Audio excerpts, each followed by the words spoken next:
There you go. There you go. I think you guys should be able to hear me. You guys should be able to see my desktop and screen. Because when I do get on the laptop, I do like to be able to show you guys so we can actually see what I'm talking about. There we go. There we go. Hey, just so you know, YouTube has a second live broadcast. I think so. I think so. Let me go in there. I think it should be deleted, Bino, but let me take a look. So when I check here, there it is. I see it. I see it. I see exactly. Okay. So let me cancel that one. We'll delete that one. Appreciate it. So that one should be deleted. So now the only one we should see is this one right here. So I deleted that one. My favorite YouTuber? That's a tough question. I'll answer it in a few different ways. I'll say my favorite travel YouTuber is probably going to be, if I guess overall, I would probably say Bald and Bankrupt. That's probably my go-to.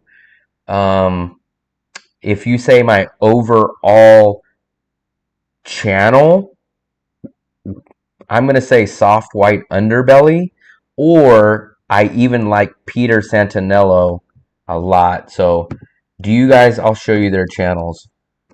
So, I don't know if you guys know, but this will probably be my favorite one. This one, if you guys ever seen this, Soft White Underbelly, basically he does videos like there's sit down interviews. That's a huge reason why I want to do my interviews. But he'll have people like this, like a former mob boss. He'll have a what is Thailand? War stories. He'll have people like drug addicts. He'll have like homeless people, crooked cops, pimps, a divorce attorney, a heroin addict. So I love this channel. It's just like an all different cool, raw type of interview. Like an FBI agent who infiltrated the mob, um, inside the member of a Mexican cartel. And what he does, this is my, if I could just snap my fingers and do a channel, this would be my style. What he does is he'll sit down and they'll do interviews like this. He just basically asks some questions, and these interviews sometimes will go for hours and hours, and I just love that channel. So that would probably be my number one. Um, I and that I'm doing a month or so in Bangkok for any tips. Yeah, I will pull up. I'll give you my tips in 1 second, Bino. I'll actually pull it up and tell you everything that I know about Bangkok. The second part to that question, I don't know if you guys know who Peter Santanello is, but Peter Santanello is kind of also a travel guy, but almost all of his stuff is in the USA. But he covers real cool stuff. Like he'll go to the Amish community. So look, a weekend with the Amish, inside Mexican culture. He went to the border. He went to the drug market in Pennsylvania. He'll go to like all these places. I was watching him when he had little subscribers, and now his channel's like 3.24 million people. Bino, so about Bangkok, I'll give you here's what I'll say about Bangkok. Um, so for me myself, there's two areas that I would choose to stay in. I will show you where I would stay. If you go into Google Maps, my number one choice to stay in Bangkok would be Sukhumvit. I stayed in Sukhumvit. There we go. What? So this would be my number one. This area is my number one spot. I really like this spot. So this is the area Terminal 21 Mall. This is the Sukhumvit area. This is where I really like. If I don't stay in this area, where I stay is over in Siloam. So those are the two areas. Siloam's a little bit more expensive. It's a little bit quieter. This is the Siloam area. It's a little more expensive. It's near the park. But I like, if you want everything, if you want the nightlife, if you want the mall, if you want the BTS that runs there, I would do Sukhumvit. That would be my first part. The first part would be that. I was thinking a few days somewhere central as vacation. So I would stay in the Sukhumvit area. That's where I would stay, unless you want to go to the business district, which I actually liked. It's a little more quiet. It's called Siloam. Um, but I still like Sukhumvit in the aspect of everything. The transportation's there, the hotels are there, the BTS is there, the Terminal 21. So that would be my tip for the location. I've never been to Cambodia, Leo. I was debating it and then I kind of backed out. I was going to do Cambodia for a visa run, but then I found out Cambodia is not really as cheap, especially when you factor in the quality compared to Vietnam. There's no direct flights from Da Nang to Cambodia, so I kind of scrapped Cambodia. Find my location by beach. What location, Steve? Um, so those would be the places that I would recommend in Bangkok. Those are the two places you can't go wrong in Sukhumvit and you can't go wrong in Siloam. Siloam's going to be a little bit more expensive. You're not going to have as much Bangkok lifestyle there, but it's a very nice business district and I liked it a lot. You have the park there and you do have the BTS there. So that would be my feelings on that part of Bangkok. Let's see, what else? Bangkok, I spent about a good 5 months in Bangkok last year, so I really like Bangkok. It's just about 30% more overall a month, 20 to 30% more than Da Nang. Um, let's see. I got my tea, guys. This is the tea they gave me down at the karaoke place. T plus.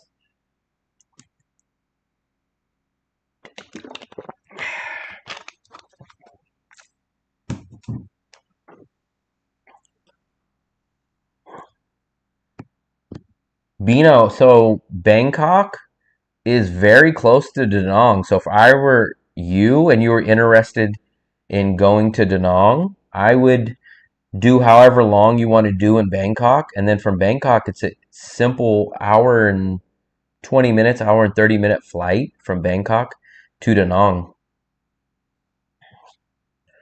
Top chat.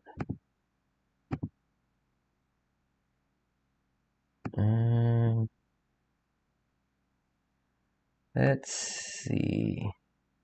Did I miss anybody's chat?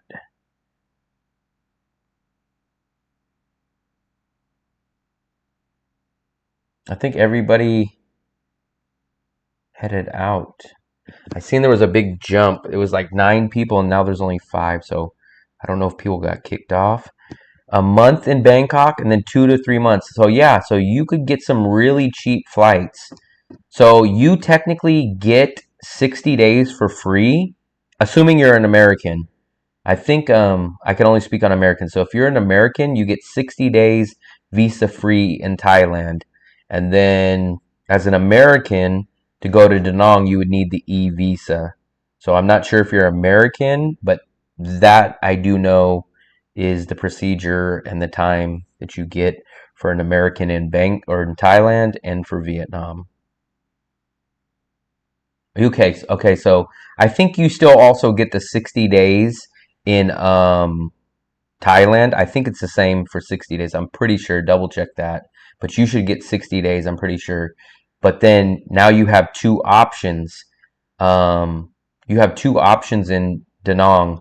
If you want to just get the free visa in Da Nang, you can get it, but you can only stay for 45 days and then you'll have to head out. Or you could pay the 25 bucks and get the 90-day visa, Bino. I think I'm pronouncing your name right. Bino, or is it Beno? How much is the flight on average? It's very cheap. I'll even show it to you real quick. That's why I wanted to get on OBS. So I'll come back to your question real quick, Steve. Let me just show Leo how I would do it. So I would come on here to Skyscanner. Leo, do you have a date or a rough estimation of when you would want to do this trip? Because I can pull it up and give you a really good idea of exactly how cheap it is. How much is the flight? But let's just assume it's October. The prices aren't going to differentiate much. It's one of the cheapest routes. Benno. Okay. Maybe January. Okay, so let's take a look at January. And you would be going from Bangkok to Danang or Danang to Bangkok? What did you say? Bangkok to Danang. Okay. So let's just look up a one way just to give you a quick idea. So Bangkok to Danang. What did he say? January.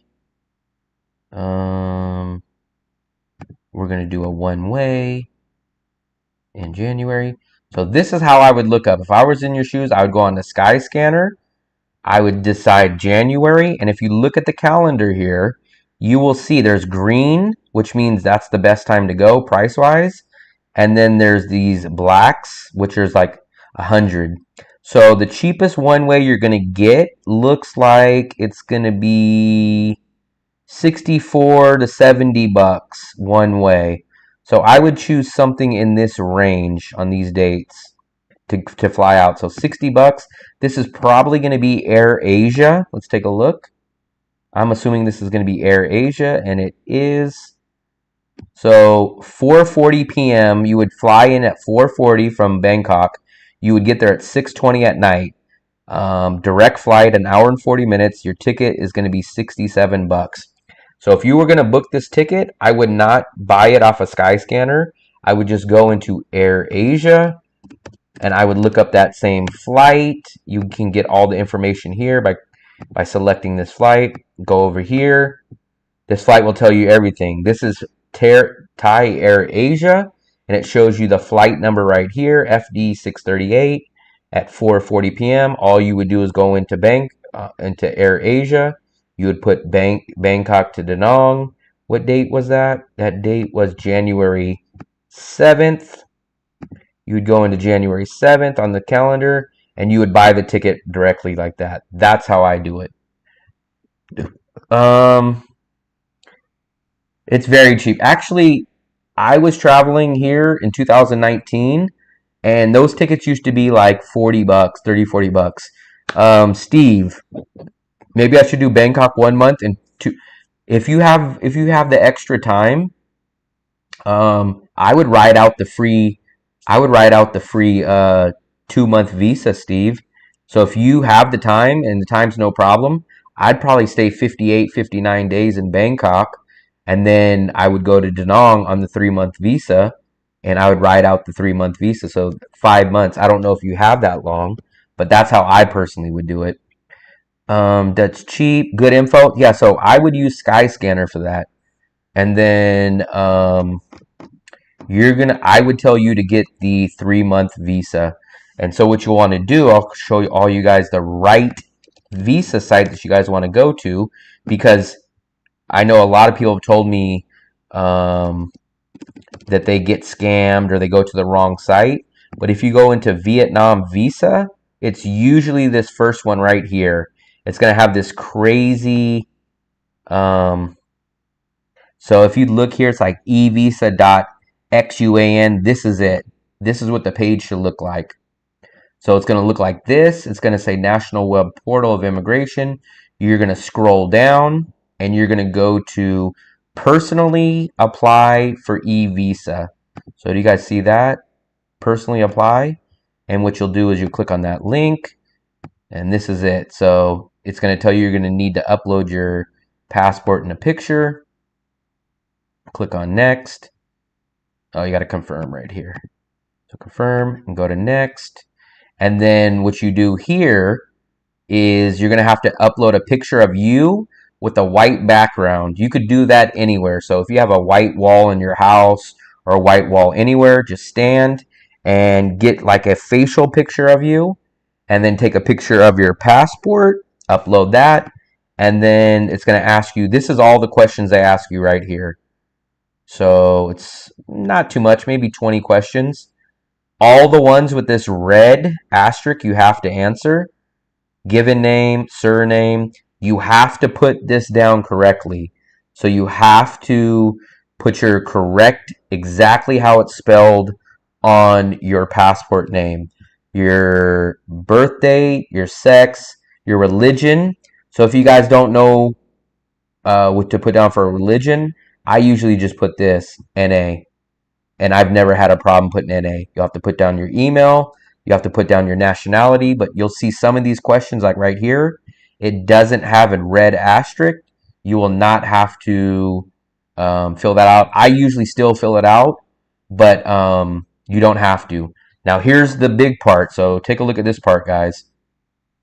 Occupation, it really doesn't matter. I think it's optional. I still fill it out, but I put sales, or I just put business or sales. They don't ever check, nothing like that. So let me show you on this part, because a lot of people get confused on this part. So there's a single entry right here, and there's a multiple entry. I personally never do the multiple entry, because when I come into Vietnam, I don't plan on leaving. Multiple entry is only good is if you plan on staying in Vietnam and leaving Vietnam multiple times during your 90 days. I never have, and I don't have that. So for me, I don't care about the multiple entry.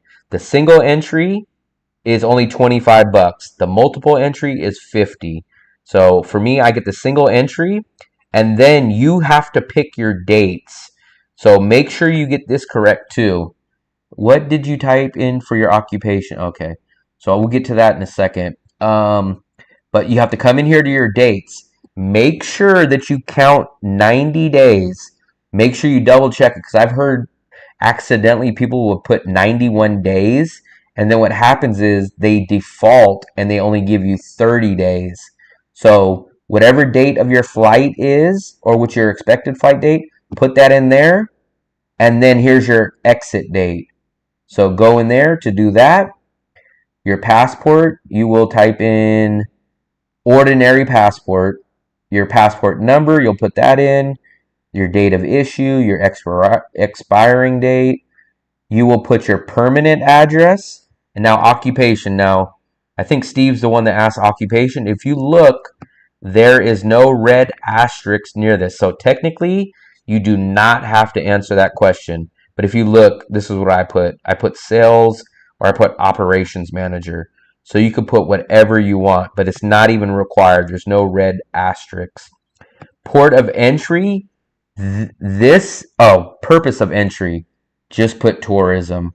I just put tourism every single time. Name of hosting organization, there's no red asterisk, so you do not have to fill that out. Intended length of stay. So make sure you change this, guys, because this is at the default. Intended length of stay, if you guys want to stay 90 days, you have to put 90 days. You have to manually type that in. Date of entry, you'll put your date of entry. The entry port used to be crucial, but everybody has said it's not. I would still try to guess or know which airport you're leaving and coming out of, just to be safe. But I heard it's not that big of a deal anymore. But I would still recommend that you try to get that down. Your city, your province. This is going to be like Danang. This is going to be the different cities. They're going to ask you, have you been to Vietnam in the past year? I always answer no. Do you have relatives in Vietnam? I answer no. Is there any children? No. And then what you'll do is you'll type in the CAPTCHA. I guess that's what they call it. And then you would click on this. You would hit review form. That's going to take you to a next page. You're going to verify all your information. And then you're going to hit review after that. And then they're going to ask you for your payment. So they're going to ask you, hey, here's your card, make sure everything's correct. You put that in. Some people, not that many, but have an issue when you do the payment. It's usually one of two problems. So the first one will be people say they have a problem sometimes with Google Chrome. So when you go to make your payment to pay for your Visa, it'll either time out or it won't accept it. If that's the case, um, go back in with Opera or a different browser. That fixes it 50% of the time. The other issue is most people, if they have that problem, it's with their bank card themselves. So you'll have to call your bank and say, "Hey, I keep getting declined on this purchase that I'm trying to make." And they're probably going to say, "Oh, is it for Vietnam or is it overseas trans?" And you'll say, "Yes." Then you'll tell them, if this is, I'm trying to buy a Visa, please let it go through. And then most people have no problem with that. Do they ask for a return onward flight? No, they don't. No, they don't. I don't know anyone that's ever been asked for it. I've been here on flights 10 times, never been asked for it once. Now, if you want to feel safe, I'm 99.9% sure I don't know anyone that's ever been asked, but here's a cool little site that I'll show you guys. If you Google this, you just literally type the word onward ticket. Now what happens is you can go to this first link. This is good for when you go to the Philippines, because the Philippines does require an onward ticket, but not Vietnam. So this is a website. It's called Onward Ticket. You come in here to book now. So basically, this is kind of a throwaway ticket. It's very cool. So you book whatever you want. You will not be actually doing this trip. You're just going to input where you're from. Let's put Danang. You're going to put in Danang, and let's say you're going to pick Hong Kong.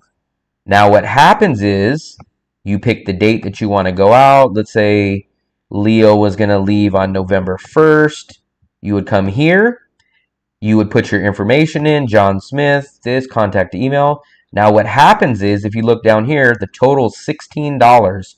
So now what happens is, this company will basically hold you a reservation for a real ticket. So your ticket is valid and it will work at any of the airlines. You can't take this ticket. This ticket will expire before you ever get on, but you pay them $16 and it gets verified if they check. And then what happens is, once that date and time is done, the ticket gets canceled after you're on the flight and you pay 16 bucks. So if you guys want to do that, you could do Onward Ticket. Yeah, it's always, for me, it's always usually been within a couple minutes at the most. But I think most of the time it's within a minute. But I think maybe depending on the airport Wi-Fi, I think maybe a couple times it's taken 2 or 3 or 5 minutes, but you get it within the next couple minutes. It doesn't take hours, it doesn't take an hour, it doesn't take days. You get it right then. I had to use it when I went to the Philippines back in February. I think the Philippines is the only place that I ever used that onward ticket for. But that's a cool little site if you ever do need it. Just remember, it's literally easy. It's really called Onward Ticket. If you just Google Onward Ticket, that will be like the first link that shows up. So if you're ever in another country, maybe not Vietnam, but anywhere else, and you need that, that's your go-to. So that is a cool little thing. You do lose 16 bucks, but that's it. Now the other workaround is, some people that are cheaper than me, they will go book a fully refundable ticket on like an American airline. I heard like Delta or something like that. They will let you fully refund your ticket for like 24 hours. So some people will just book a Manila back to San Francisco with no intention of ever doing it. They'll pay the $300, $600, whatever it is, up front, and it's a 100% valid ticket. It's a real ticket. And then what they'll do is they'll get on the plane. As soon as they get on the plane, they'll call up Delta or go on their app, cancel that ticket. It's fully refundable for 24 hours, and they do it that way. And then they don't spend the 16 bucks but for me, if I ever need it, I just use Onward Ticket. That's how I do it. So that's a cool little advice to you guys on that. Let's see, do I have anything else? I always recommend Skyscanner, not to buy the tickets, but to basically navigate and find the best flight. So I recommend, I'll show you, I showed whoever was in the room last night. I think Leo will probably like this one. I'll show you this cool little trick, Leo. So if you're watching on this, let's say you are in Bangkok, right? And you're flexible. So if you're flexible, you would come in here. This is a cool feature. I love this. I don't know how much other people love it. But let's say, Leo, you didn't have any plans after Bangkok, but you knew you wanted to travel. This is what I do sometimes. So we put in Bangkok as your from airport.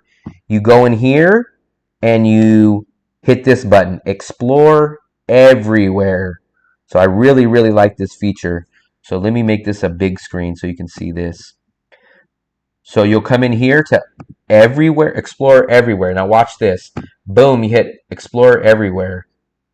Now what will happen is, now that you pick your month, so you have two options. You can pick your date or your month. I'll pick my date. So Leo was going to be there in November. No, he said January. So January, now watch what happens when you hit search. This will now show you all the cheapest flights that you can leave Bangkok from. So obviously the cheapest flight is going to be in the country to Thailand, which is probably going to be Chiang Mai, I bet. No, it's Khon Kaen. So here's all his available options throughout the country. He can find a ticket for 33 bucks. Now, most people are going to leave the country, so he can find, okay, the cheapest place for me to leave Vietnam in the month of January is to Malaysia, $79. The cheapest one in January is Burma. January seems like an expensive month. Oh, wait. That's a round trip. I take that back. I knew it was expensive. Here we go. So here you go, Leo. $17. So if you wanted to leave Bangkok, your cheapest ticket right here would be to Ubon Ratchathani. Never been there. But your cheapest country from Bangkok in January will be Malaysia, Leo. So if you don't care where you go and you kind of want to travel adventurously and cheap, you would go into probably Kuala Lumpur. There it is. So Kuala Lumpur, $41. So that's a cool little trick. That is, Leo, I've traveled that way. When my visa was coming up in a certain place and I didn't have a place, I would go on there and I would literally let them pick where I would go. Like, let's say, like for me, let's just say I wasn't going to do the visa run. So let's just say I was going to leave when my visa's up. So let's find out where I can leave from Danang. My visa is up on October 7th. So let's go in here to October. Let's just put my October 7th date. Let's see where I could go, the cheapest price on October 7th. Let's just see what it picks for me. October 7th. So let's see what my options are. So, yep, it's going to be Thailand. So I could fly to Thailand for 65 bucks. There it is. So if I didn't want to do the bus run, I could fly into Danang, or from Danang to Bangkok for $65 one way. I could land there. I can apply for my new e-visa, stay there for 3 to 5 days. And then what I would do is I would book a ticket back to Danang if I wanted to come. Or what we could do is the same thing. Let's say I wanted to stay in Bangkok for 2 weeks. I would go from Bangkok and I would put can't decide where or explore everywhere, right? And let's add 2 weeks to this. So the 21st. Let's do 21st. Now let's see where we can go from Bangkok. Malaysia. Okay, so I can go get a flight to Malaysia for 43 bucks, Kuala Lumpur. And then boom, look, you'll get your $43 ticket right here. 2-hour flight to Kuala Lumpur. And you could just literally keep traveling like that. So if you're adventurous, if you don't care where you go, if you travel cheap, you could just do it like that. So that's what I really like about Skyscanner. I have not really seen that option on any other site that's as good as Skyscanner. So I use Skyscanner. Also, another one, Leo, if you want to check out a cool video, check out this video that I did. I think if you check this video out, you'll like this video too. Let me show it to you. This is my video. I think this was one of my last videos that I did. Um, Take a look at this one. You guys will like this, and the reason why I think you guys probably have heard a lot of these apps, but I really explain why the apps are good or how I use the apps differently. So this was 9 days ago. It says travel like a pro with these 6 essential apps. I did this, and I basically had 6 apps that I travel with and I really, really like. So if you guys get a chance, go watch that video right there. Top six travel apps, and I explain really why they're really good. But I just try to give you guys the most helpful information. All this stuff is either stuff that I learned or I failed doing it the opposite way or I didn't know, and now I kind of I've kind of figured out how to do it. It's a good video. It's a good video. There's like 6 apps, and you're gonna see like Google Translate. You're gonna see Grab, but I don't typically nor I don't use them the same way. So you'll see he'll say like, "Oh, he's talking about Google Translate." I know that, but I'll tell you how I use Google Translate different. I'll tell you how I use Grab different. So I know you'll recognize some of the apps, but you'll see how I use them differently or ways that you guys didn't know you can use them. So it's like a little twist on how I use those apps. It's cheap to travel when already. Oh yeah, it's very cheap. But also, guys, you guys probably don't understand this.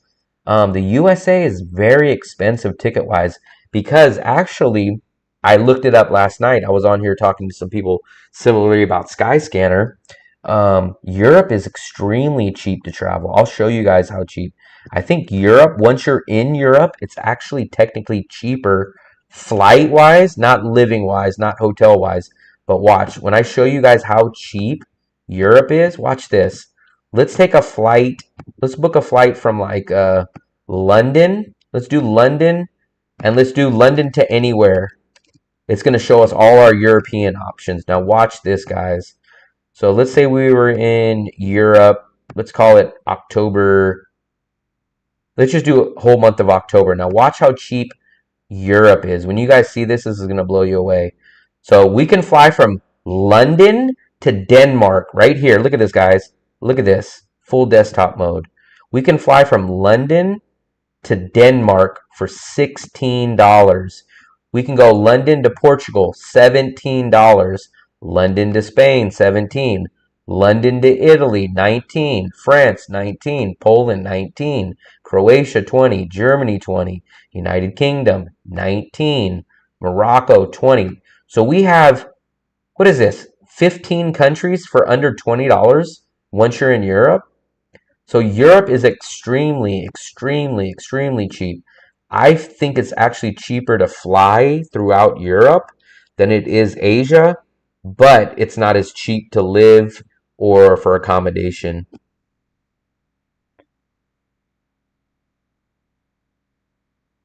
Oh yeah, man. $350 is outrageous. Um, but definitely, so Europe, I think, is actually cheaper to travel through. Um, it ever since 2019, since 2019, it's always been cheap. But cost of living is probably double or triple in Europe, as it is compared to Asia. So you will get cheap flights, but you will pay more to live on average. I'm My next trip to Europe, I have no clue when it'll be, but I want to explore more of Eastern Europe. I've been to mostly Western Europe, and I definitely want to try out Eastern Europe. But there's just a little bit more restrictions on your visa in Europe, and as well as the money. So that's the reason that holds me back from Europe. We'll be curious though. You can find some deals You can find some deals in USA. Like, let's, for example, I'm from San Francisco. Let's try to find the cheapest flight from San Francisco. Let's do it in the month of October. We just want a one way. But it's probably going to be like a Spirit. So look, wow. So San Francisco, we can fly for 19 bucks though. So we could fly from San Francisco to Ontario. We can fly from Las Vegas or San Francisco to Las Vegas. But I bet you anything this is going to be a Spirit airline. So I'm almost guaranteeing 20. Is there anything cheap? So we have a $24 ticket from San Francisco to Las Vegas. But I bet you anything it's going to be Spirit. Frontier. Okay, it's either Frontier or Spirit. So you can get a. No, it's 65 bucks. So they applied, yeah. So the cheapest ticket is 65 bucks. Still a good amount difference. But where are you guys from? I will look up just to show you guys how great Skyscanner is. Throw out the city, throw out your guys' nearest airport, and we'll do a explore everywhere, and just to see what where your guys' nearest airport is and what kind of value you can get as long as you're flexible and didn't really care about the specific date. You guys can pick the month or look at the cheapest month, but let's try to get an idea of how cheap it is for you guys. Because while you guys tell me that, we'll show you the cheapest. Let's figure out where the cheapest country to go from San Francisco is. So my home airport is San Francisco. Let's see what the cheapest country in October is. I'm guessing it's probably going to be Mexico. No, it's Canada. So you can actually take a $29 flight from San Francisco to Vancouver. Wow. Wow, wow, wow. Let's see if we can actually find that real price. 37 bucks. The 30 bucks. 30 bucks. Let's see what the details on that is. WestJet. No, Flair Airlines. $21. San Francisco to Vancouver. Wow. Direct flight too. Amazing.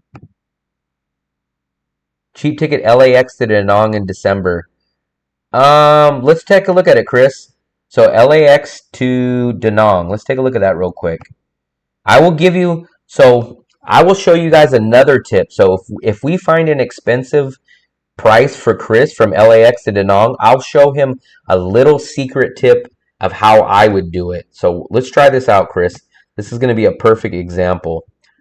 So a lot of people don't know about my little secret move. So we're going to put in LAX. He wants to go to Danang, right? I have a backup plan if it's too expensive for him. He wants to go in December, and we're doing, let's just look up. So Chris, is yours a round trip or is yours a one way for 1029? So is yours a one way or is it a round trip for 1029? Because we can look up either one, but I just want to see how close we can get to that price.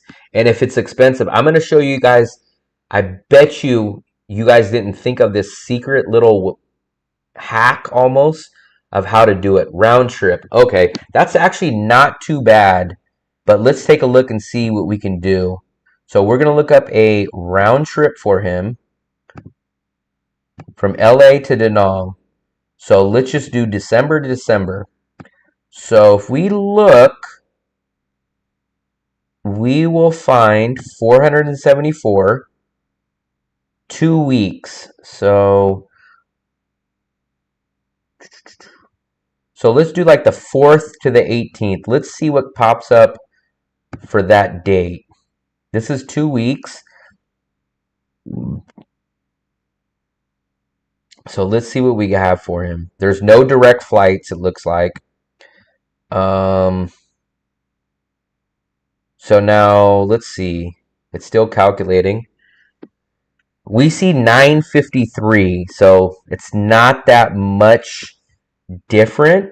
Let's see if we can find him something. This is one of my little secrets.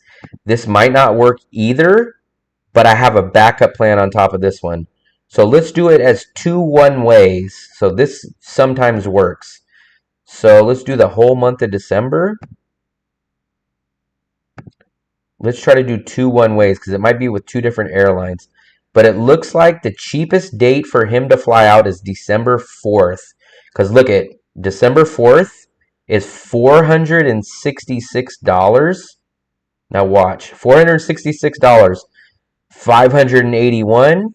But look at how big of a difference. If he chose to go on December 4th, which would be $466, look at how big of a difference it is for him to travel on the 18th. $466, $1,123. So almost three times the difference. So like I said, if you guys are flexible, choose the cheapest date. So December 4th, you will take you'll take Cathay Pacific. So you'll get a $447, so $450, right? So now let's do it the opposite way. Let's take a look and see what his return ticket would be. So he has a $450 on Cathay Pacific, and he would do, it looks like 500, so $900. So it only saves him about 100. But watch this, Chris. I think that's not the biggest one. This is where I think he's going to save the money. Let's see how long that flight is. That flight looks like it's going to be, I'm sure it's going to have one layover. So if you look over here to the left, you can either filter them out. So if you don't want two stops, you can take off the two stops. If you want the one stop, so anyways, one stop is cheaper than the two stops. So you're absolutely going to take the one stop. The one stop is going to be 17 hours. So it looks like you're going to go from Danang. You're going to stop in Taiwan, which is the regular route. And then you are going to fly from Taiwan.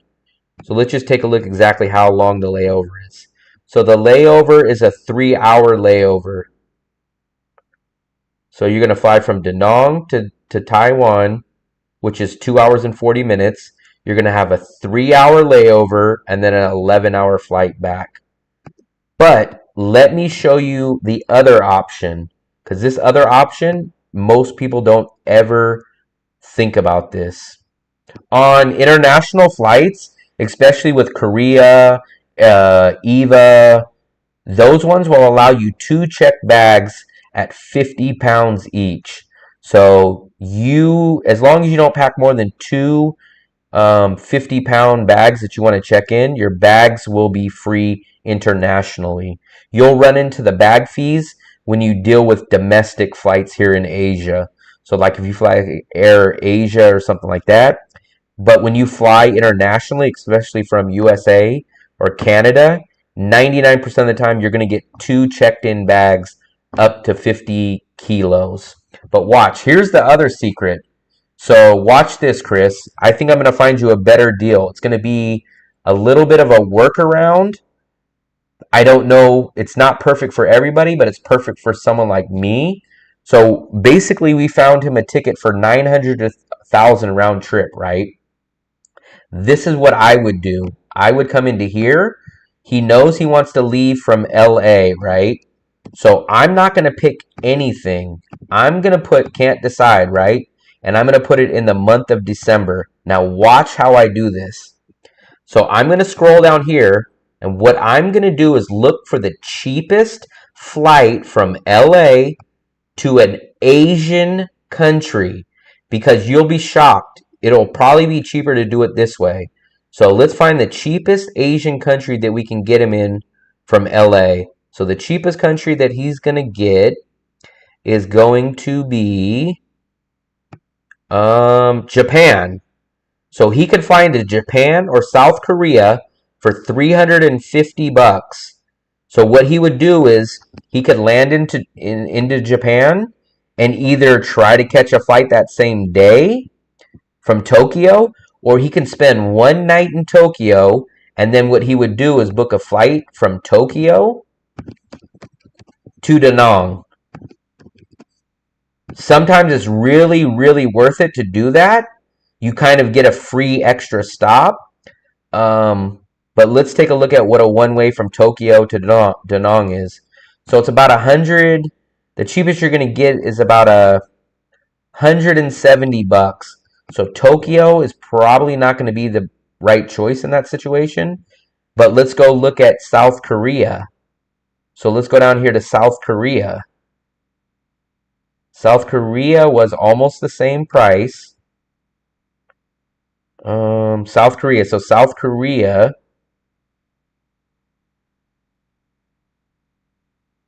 here you go. This is what he would do probably. You're going to fly into probably Ho Chi Minh or Hanoi. So you could fly in that way. So Chris, you could even fly into Hanoi for $400, and then you would take like a $30 ticket from Hanoi to Danang. Sometimes it works out cheaper that way, sometimes it doesn't. But let's take a look. Let's see Hanoi to Danang.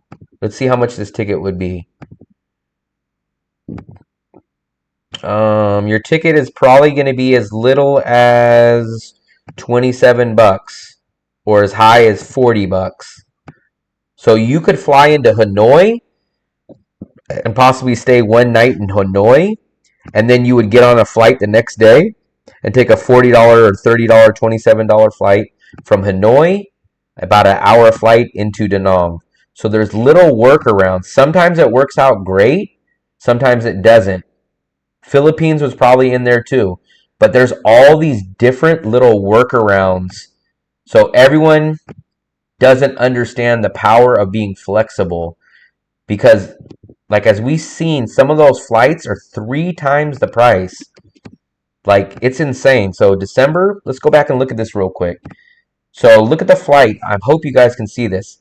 Wednesday, December 4th is $460 there, right? But if he would have left on the 18th, he would pay, no. If he would have left on the 20th, he would pay $1,478 for the same exact flight that he could pay $466 for. Can you guys see that difference? $1,000 extra to leave 2 weeks later. So that is insane.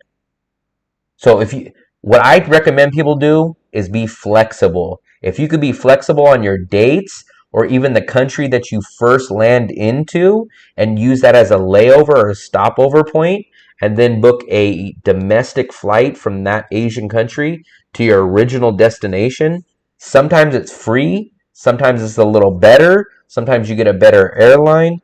You get a free trip out of it. You could stay in Tokyo for a night. So maybe you just buy a hotel for the night, and guess what? You get to go see Tokyo that you didn't plan on seeing. You might only be there for 22 hours or something, but guess what? It might save you $300 doing it that way rather than forcing yourself onto a flight from LAX to Danang, which you're going to have a layover. You're going to pay more because that's not the typical big hub of Vietnam.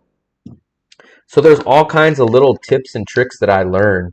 It's just crazy of how you can just kind of figure stuff out like that.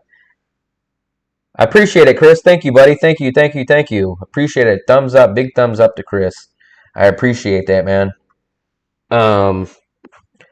I've failed a lot of times traveling, and I just learn all this stuff because I've either failed or I paid too much in the past, and then you kind of force yourself to learn these things. Get a cool pod. Yeah, you could do the Tokyo. So I learned all the stuff, man. It's like I wish there was a job where I could teach people like how to travel, how to fly. I guess doing a YouTube channel kind of does that, but it's not technically paid. I mean, you get paid by your views and stuff. But I wish there was like a company that hired people that was like, hey, just explain to people how you travel. But I've learned a lot of this stuff just by failing and messing up or paying too much, and I learned stuff like that. Also, I would recommend, once again, Chris, I appreciate it a lot. I appreciate it. 2 thumbs up.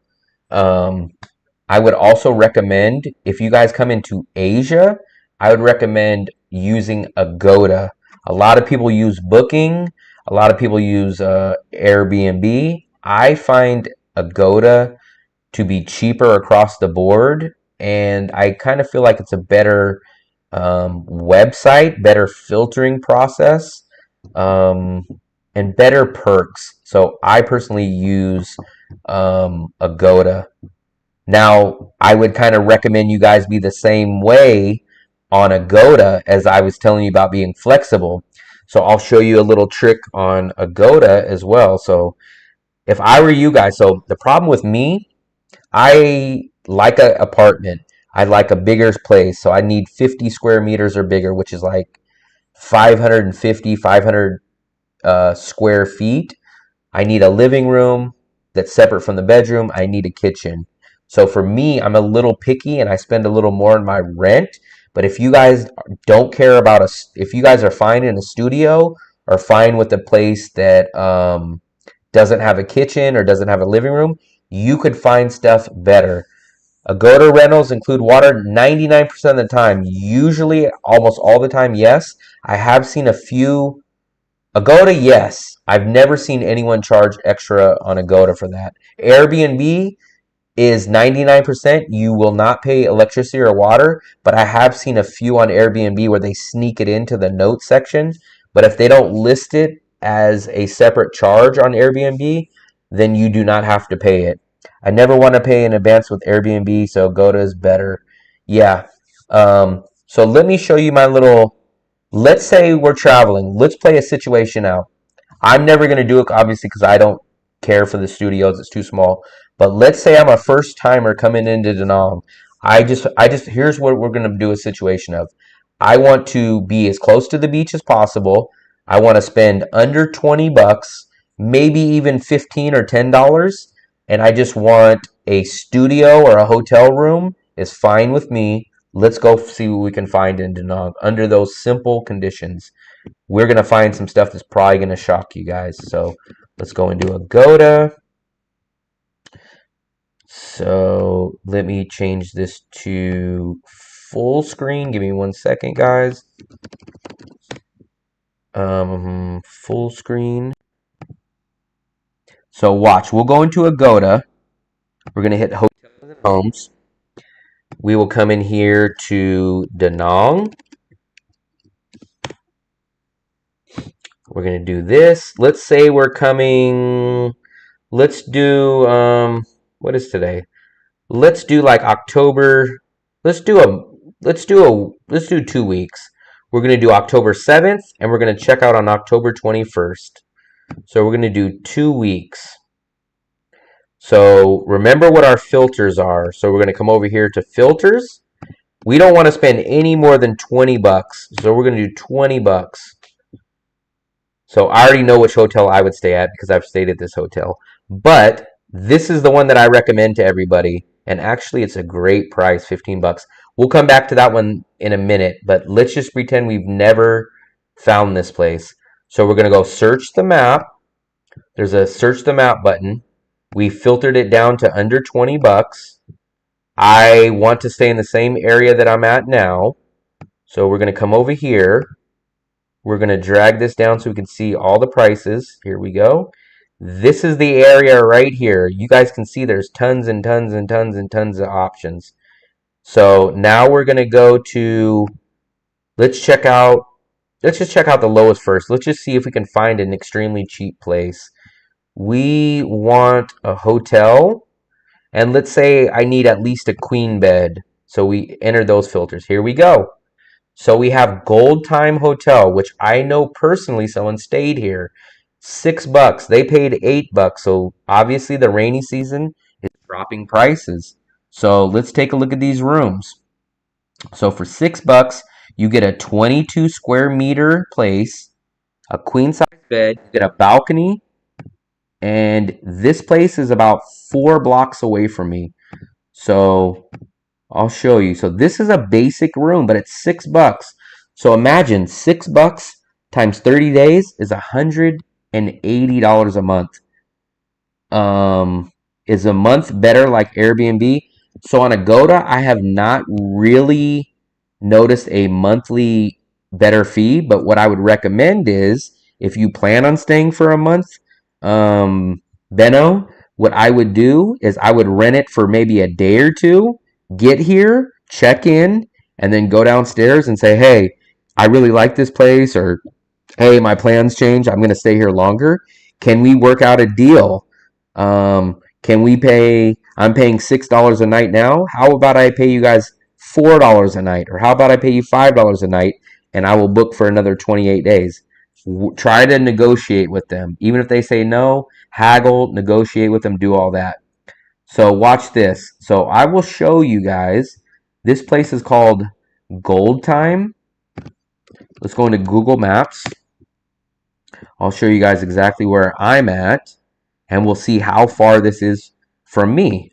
So this is where I'm at, 1 block off the beach. This is about a 3-minute walk from me right here. Let's find out where Gold Time is. Gold Time Hotel. Now watch this. This is a 4-minute walk from me. So when we just came back earlier, this is 4-minute walk. So you can get this place right here for $6 a night. $6. So now watch. For 2 weeks, let's go into add it as a cart. So for this place, proceed to cart. Now watch this. So our total for 2 weeks is $100. So for 2 weeks is $100. So for a month would be $200. So that's insane. $200 to stay in a hotel. You would have no $200 for per month, or $100 per 2 weeks. You would have no electricity bill. You would have no water bill, and you would have maid service. You're not going to get a kitchen. You're not going to get a living room in there. Like it said, it was 22 square meters. But if you just care about, hey, I just need a place to stay, I'm going to go eat out all the time, then that is an amazing deal. And if you guys want to splurge a little bit more, that's just one room. So that's called the standard double room. For $7, you can get the superior double. You could even go up here and upgrade to the standard king room. So the king room has a king size bed, and it's a little bit bigger. It's 25 square meters. But guess what? You pay an extra $1 a night.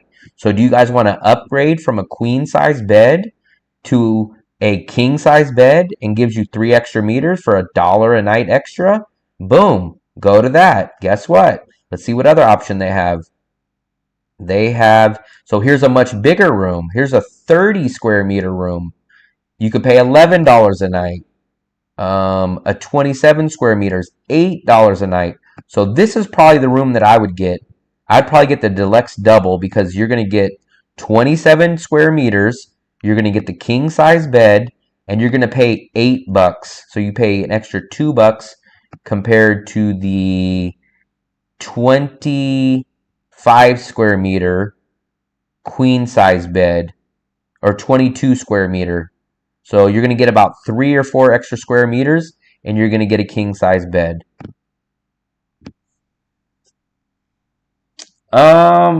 It's not really, I have to make money. So I could go stuff myself into a place like that. Technically, yes. And I'll spend $450 a month instead of like $700, but I still have to make money. I need to make money because I haven't ever made money while traveling. This is literally the first time I've made any money on YouTube is now, but I still have to have some kind of income because I can't just keep living on savings. So hopefully my channel will get bigger, and hopefully I'll start making enough, and I won't have to go to China, but China would be a great option for me. So that's my Agoda reference. That's my Visa. So if you guys ever want something like specifically done, like I offer all kinds of services. If you guys ever want this, I'll show you what I do. I have all my links here, and I'll explain them a little bit more in depth. So I have the Buy Me a Coffee, which actually is like a PayPal or something where you just donate, because YouTube does still like 30% of the tips. I do a consultation. So if you guys either want a 30-minute consultation or an hour consultation, I do the 30-minute for 25 bucks. I do the 1 hour for 50 bucks. And you guys can ask anything. You guys can do, hey, how do I fill out my visa? How do I do this? How do I get from here? What I'm also thinking of doing with the consultation is, if you guys wanted to book me for like an hour, and you guys saw an apartment or saw an Agoda Airbnb or something, you guys can say, "Hey, Will, I want to book your 1 hour, but what I want you to do is I found this place. What was the name of that place? Gold Time. So let's say you guys said, "Hey, man, I found this place called Gold Time. Can you go in person to Gold Time for me, and we'll do a video call and show me the room while you're there?" And I'll say, "Yeah, book the consultation. I'll walk into Gold Time. I'll call you up on the video chat, and you'll say, 'Can you go and fill the bed for me?' I'll fill the bed. You'll say, 'Can you take a look? Do they have a smoke detector? Do they have this?' We'll do the consultation right there on the video chat. And if you want to say, hey, can you ask the manager, can I bring my pet? Can you ask the manager that? We could do a consultation like that. We could do a consultation if you just wanted to ask questions about where you should go in Vietnam. If you want to say, hey, I can't figure out how to do my visa, then what we'll do is we'll do a consultation, right? And we'll go back onto the visa here, and you'll say, hey, man, I just booked your consultation. Can you go on here? We'll get on screen. I'll show you my desktop. And you'll say, I can't figure out this question. This question I don't understand. I'll go in here. I'll show you how to do it and show you how to type it. So we can do all kinds of different things for the consultation like that. So the consultation, some people just want to ask me questions and do it like that. So if you guys would just want to ask questions, you could do it like that. If you want to do the video, well, all of them are always video. But if you guys want me to say, oh man, can you go to Gold Time? Can you go to this Airbnb? I can't get there. I'm in USA. I'll say, yeah, no problem. I'll go there, let the owner know what time. I'll go meet up with them, book the consultation, and we'll do that. So you guys can do that. So it's very simple too. So like, let's say you guys wanted to book the 1 hour consultation. All you do is come onto my page. You'll go here. It's right here, 1 hour consultation. You'll click the link and watch how simple this is. You go in here. There's just a calendar. And this one's a 1 hour video call. I have a 30-minute call also. You'll just click on the date. You'll click on the date and you can book any of this times. Let's say, hey man, I want to do it on Wednesday. You'll click the times. You go in here. And then what you guys will do is you'll come, I don't know if it prompts you to make the payment there, but if it doesn't, you'll just go pay right here on Buy Me a Coffee. All you do is go onto the Buy Me a Coffee. You'll just type in however many coffees. I think these are, so 5 is $25. So each one of these is $5. So if you did the hour consultation, it's 50. You would type in 10, and down here it'll show the $50. You can make the payment that way, or you can go in here to the PayPal and make a PayPal payment. So, I got to change that PayPal one because it's not linking to the right one. But you could do that. I have a monthly membership. I'll show you this. There's 4 different tiers on this level. So there's a backpacker level, which gets you these features. There's an explorer membership. The digital nomad, which we have one of our Steves is on. What he gets is all the features on the ones above it. But what he also gets is, I'll show you guys right here. So he also gets all my raw, unedited footage. So if you see here, it says members only. So this is all raw, unedited footage that I've done all across the world. This is like the cool art district in the Philippines. Nobody sees this except for the members only. And this is just raw, unedited footage that I've never posted. This is us down in Bacolod, Philippines. So you get that with the digital nomad package. And then there's also another cool one. I'll show you guys this one. So if you guys are interested in the consultation a little bit, go to the Globetrotter membership. That gets you the videos that I just showed you. That gets you all the other stuff from these two memberships. But what it also gets you is you get one free 30-minute video consultation per month. So if you join the Globetrotter, it's $25, $24.99 a month for that membership. But you do get the 30-minute consultation included on that.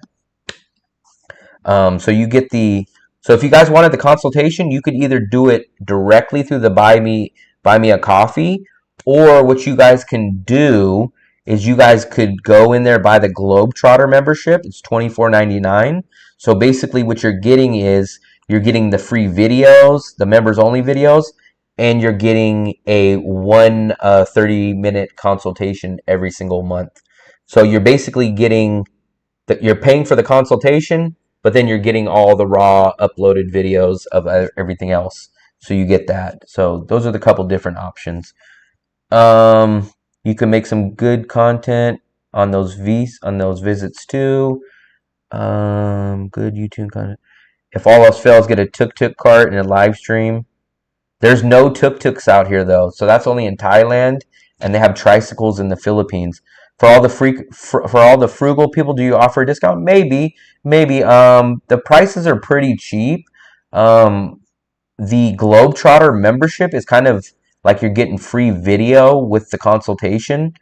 What else? The in-service. So the in-service, a lot of you guys know about the in-service, but the in-service is not yet up on my page, but the in-service will include this. I will come pick you up at the airport. You guys just walk out of the airport. I will have an in-drive or a grab already booked for you. So with the fee of you guys booking the in-person meet and greet pickup, you guys will not have to even pay for the grab. That grab will be on me. That's included in the price.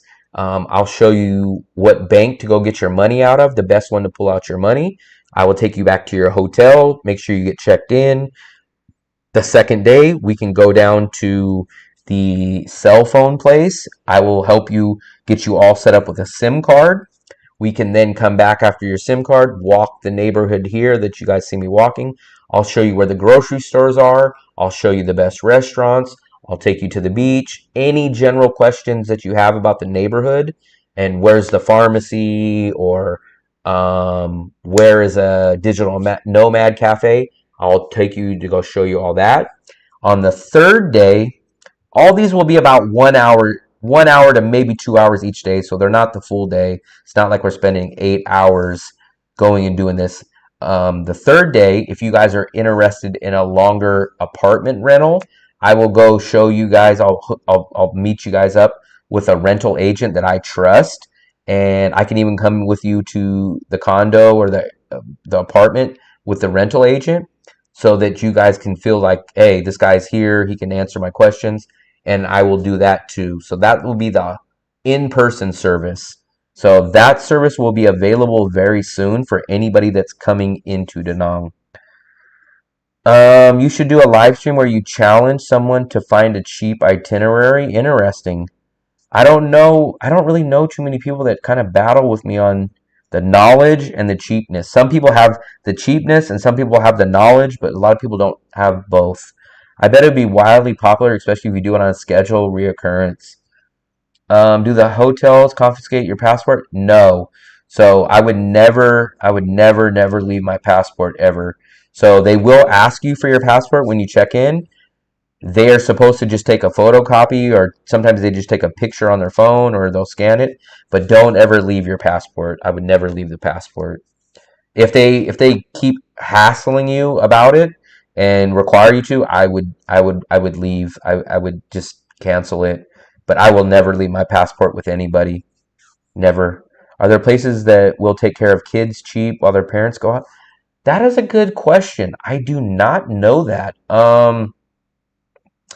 I would probably try to get creative. I would say drop the kids off like the old days at the movie theater or something, or at the arcade. But I'm sure I don't have any kids, so I wouldn't know that answer. but I'm pretty sure you would find something. You might want to go onto Facebook. I'll show you guys where you guys would probably find a lot of these questions because I get a lot of my questions answered this way too. So I go into, where is this? So I go into something like Danang expats. So I go into these expat groups. So you can go join a Danang Facebook expat group, and this has like 10,000. There's multiple ones of these. There's some that have 40,000. And what I would do is I would come in here and I would ask that question. I would say like, "Hey guys, I'm coming to Danang in November. Do you have any idea where I can drop off my kids or someone can watch my kids?" And then you would post it in there. And then what's going to happen in this group, lots of people are going to send you these messages like this. "I just arrived in Danang, beautiful city. Anyone interested in meeting for coffees? Send me a message. Hey guys, we have a lot of clothes. Why don't donate?" So there's that. Let's take a look at what people have here. "I would like to share this restaurant for sale and near the Dragon Bridge." So someone's selling a restaurant. Dentist recommendations. So people come on here and ask for dental recommendations, and then you'll see that people down here have gave them their recommendations. I recommend Dr. Lee Van Co. This is him. Dr. Bao, very professional. "Hey everybody, I'm Lamb. I'm a tour driver." So that guy's a tour driver. Apartments. So I recommend general questions like that. Go to the Facebook group. Can you bring a cat with you on? So I know people, I don't know the procedure, but I know people that bring their animals here. Yes, so it's definitely possible. I just don't know the procedure. So I do know people bring them. So I know it's possible. I just don't know the procedure. That's exactly where I would go is to Facebook because I have seen in the Facebook group people talking about bringing their dogs or their cats, and I've seen conversations like that. You definitely can do it. I just today we were doing a live stream and I seen a guy from USA. I think he said he was from USA, and he had his dog with him. He was walking his dog, and he brought his dog from the USA. But if there's a good option to bring the pet, it's definitely possible because I don't know if it was this group, but let's take a search. Um, where's the search? Where's the search? Bring dog. So you can check on this. Lost dog. Need to find someone. Dog found. So these are mostly lost. But here's another app. So if you guys watch remember how I told you guys to go watch my video on the apps? This is what I love to come into. So this is like Google on steroids and a lot better. So let me show you this. This is called Bing Copilot. And I ask anything that I don't know, I run it through this first. So watch this. "Can I bring my dog with me from USA to Danang, Vietnam?" Now watch this. I love using this. "Yes, you could bring your dog from USA to Danang." So it looks like it's saying you need the vaccinations, you need the health certificate, you need the inoculation record, a travel crate, your arrival in Vietnam, and your airline policies. Okay, so that will break down all your information right there. So Bing Copilot will answer that question in about 15 seconds. So I would recommend using Bing Copilot for all those type of questions. And then if your answers can't get answered on that, I would go to the Facebook expat group. So I covered a lot there, but hopefully you guys got that.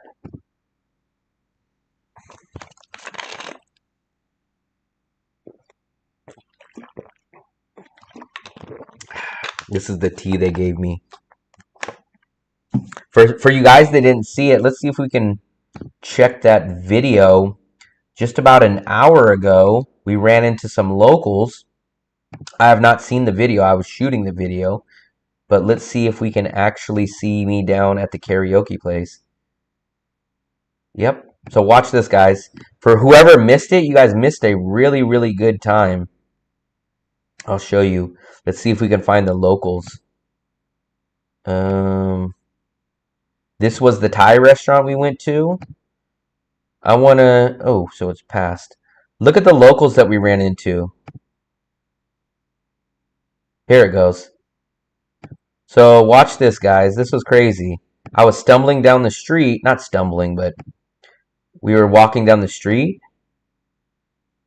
And where was it? Where was it? So we were going. There was just some karaoke going on in the back. And look at this, guys. Desktop only. There we go. So I was trying to video them, and there was a group of people, and they were like, "Hey," and I thought they were waving me off, like, "Yo, get away, get away." And he was like, "No, come here, come here, come here." So we came over here, and then they wanted me to drink, but I don't drink. So they wanted me to have some beers with them. They wanted to do some karaoke. And look, he was like, come on over here. Come on, come on. They had a big group of people over here. So I was like, okay, okay. I didn't want to turn it down.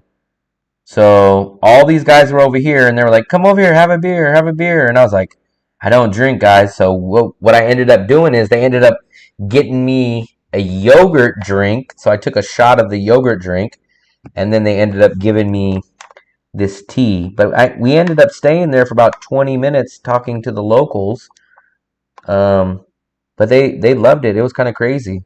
So I wish all you guys would check out that video, because that was the real local scene. It was crazy. Like, I was there for a good 20 minutes, I think. If you'll see, they're all over here. They're very friendly, very nice, joking around. There's the shot. Look at it. So this is the shot. This is me doing the shot of the yogurt. So I did the shot of the yogurt while they did the beer.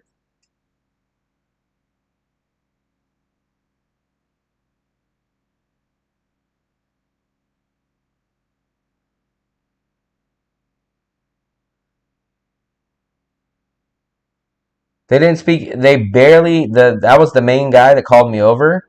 He spoke very little English, but we still had a good time, and we used Google Translate. So I did the shot of the yogurt drink, and they did the beer.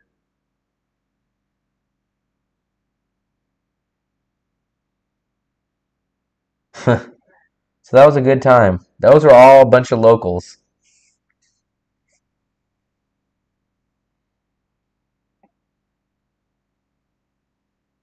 But I did a shot of the yogurt drink. They were drinking the beer, and I did a shot of the yogurt drink.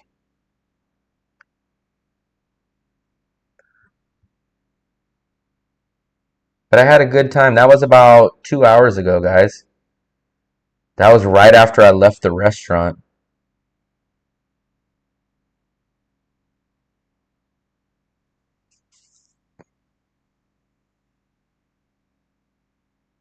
That's how we communicated, through the freaking Google Translate. I hear that you can bring up. Yeah, I don't know how it works, but obviously, especially in the United States, you could do the emotional pet support. Um, but it does say, like, we looked it up on Bing Copilot, and it did say that you can bring it. It said you needed to have the vaccinations, you needed to have the health record, you needed to have a crate, so you needed to have a few different things like that.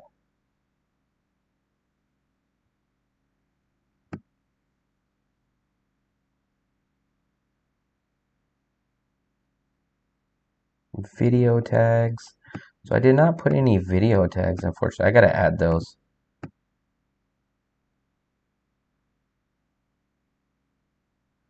I had a good time though at the.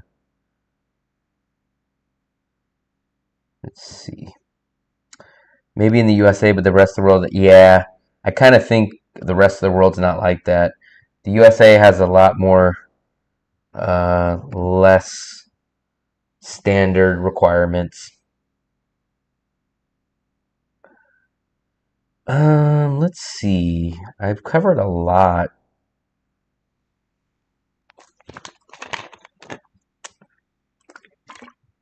I think tomorrow we might go to the street market.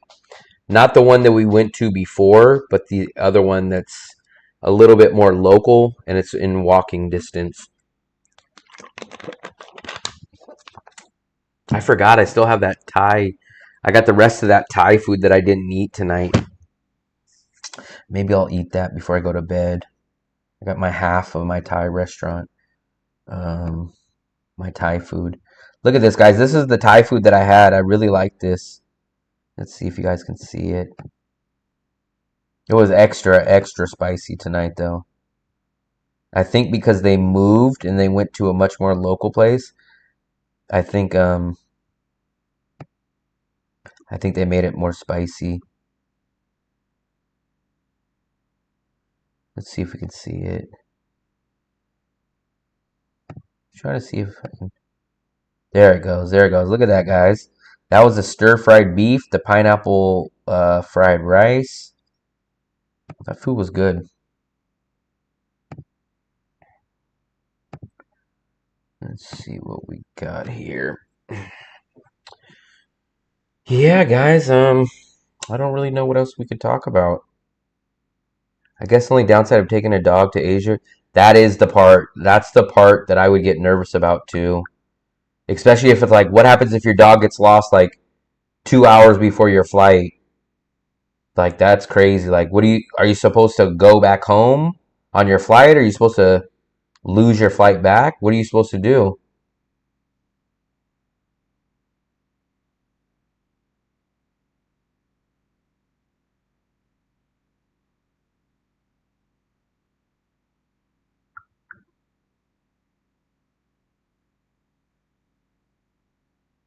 These are the pictures from tonight, the locals. That was just the video that I just showed you guys.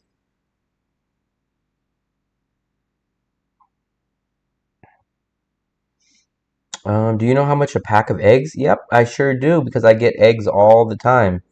So here, for some reason, they sell them in tens. They're not 12, so 10. I get 10 eggs for 29,000. So 10 eggs is 29,000, which is exactly $1.18. Yep, yep. Eggs are extremely cheap here. There you go. $1.18. And I get 10 eggs. So I guess 29, so 2.9. So add another 5,000 if you wanted a dozen. So 34,000. So you're spending $1.38 per dozen here. Yep, $1.38.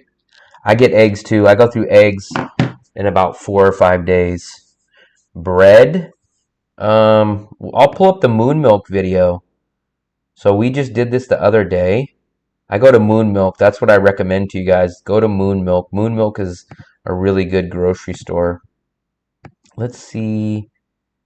When did we do the Moon Milk one? I think it was this one. Yep, it was this one. So I'll show you the grocery store that we went to. This is the grocery store. This is exactly Moon Milk. This is the place I'm telling you guys about. So if you guys see this in the background, this is the grocery store that I'll tell you. This is the place that I really, really recommend. I get a pound of chicken or a kilo. So 2 pounds of chicken will cost me about $3.50, almost $4 for 2 pounds. This is the place right there. It's called Moon Milk. We're gonna go in there in this video. You'll see it. And what I really like about this place is they have lots of discounts, lots of stuff at like 50% off.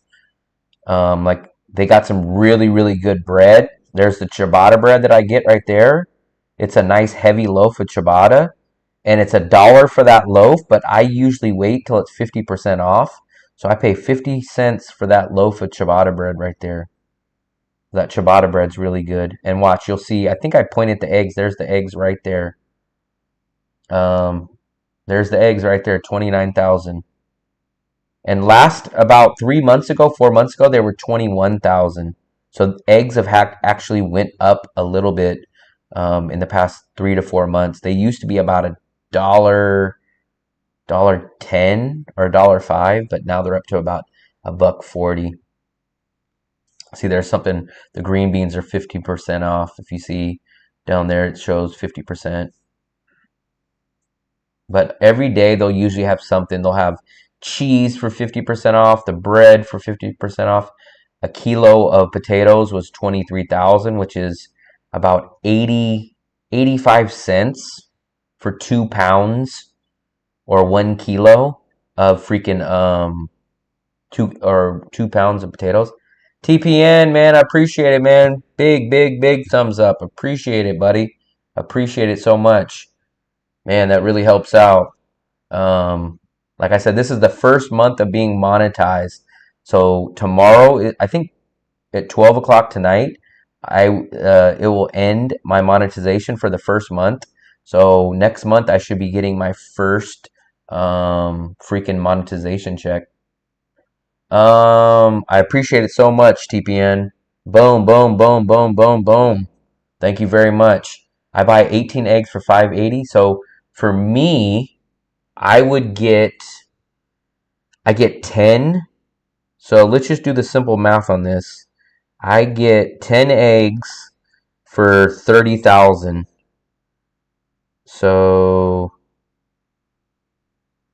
I would get 50 eggs for 150,000. So for $6.10, I would get 50 eggs. So I would get 50 eggs for the same price that you get 18 for. 50. So basically you almost get 2.5 times. 2.5 times that. Yeah, so because 10 eggs is 30,000. So 30, 60, 90, 120, 150, and 150 is $6. And these eggs, so I'm not sure where are you from, TPN? Which country? So these eggs, it's crazy because when you come to Asia, your milk and your eggs do not even have to be refrigerated. So if you've seen the eggs, they're not refrigerated because in USA we do. I think there's two different processes. There's ultra high frequency or whatever the hell they call it. So you have to keep your eggs in there, but these are all natural eggs. You could live on banh mi's. You can live on banh mi's. Banh mi's are freaking 18 or 80 cents. They're 20,000 and it's 25,000 to the dollar.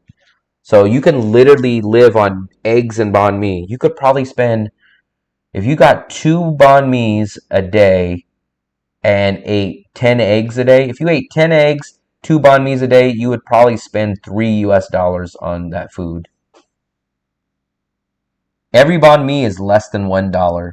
So even if you want to bump it up and call it $1, even though it's only like 80 cents, you can eat a banh mi for breakfast, a banh mi for lunch, a banh mi for dinner. That would be $3.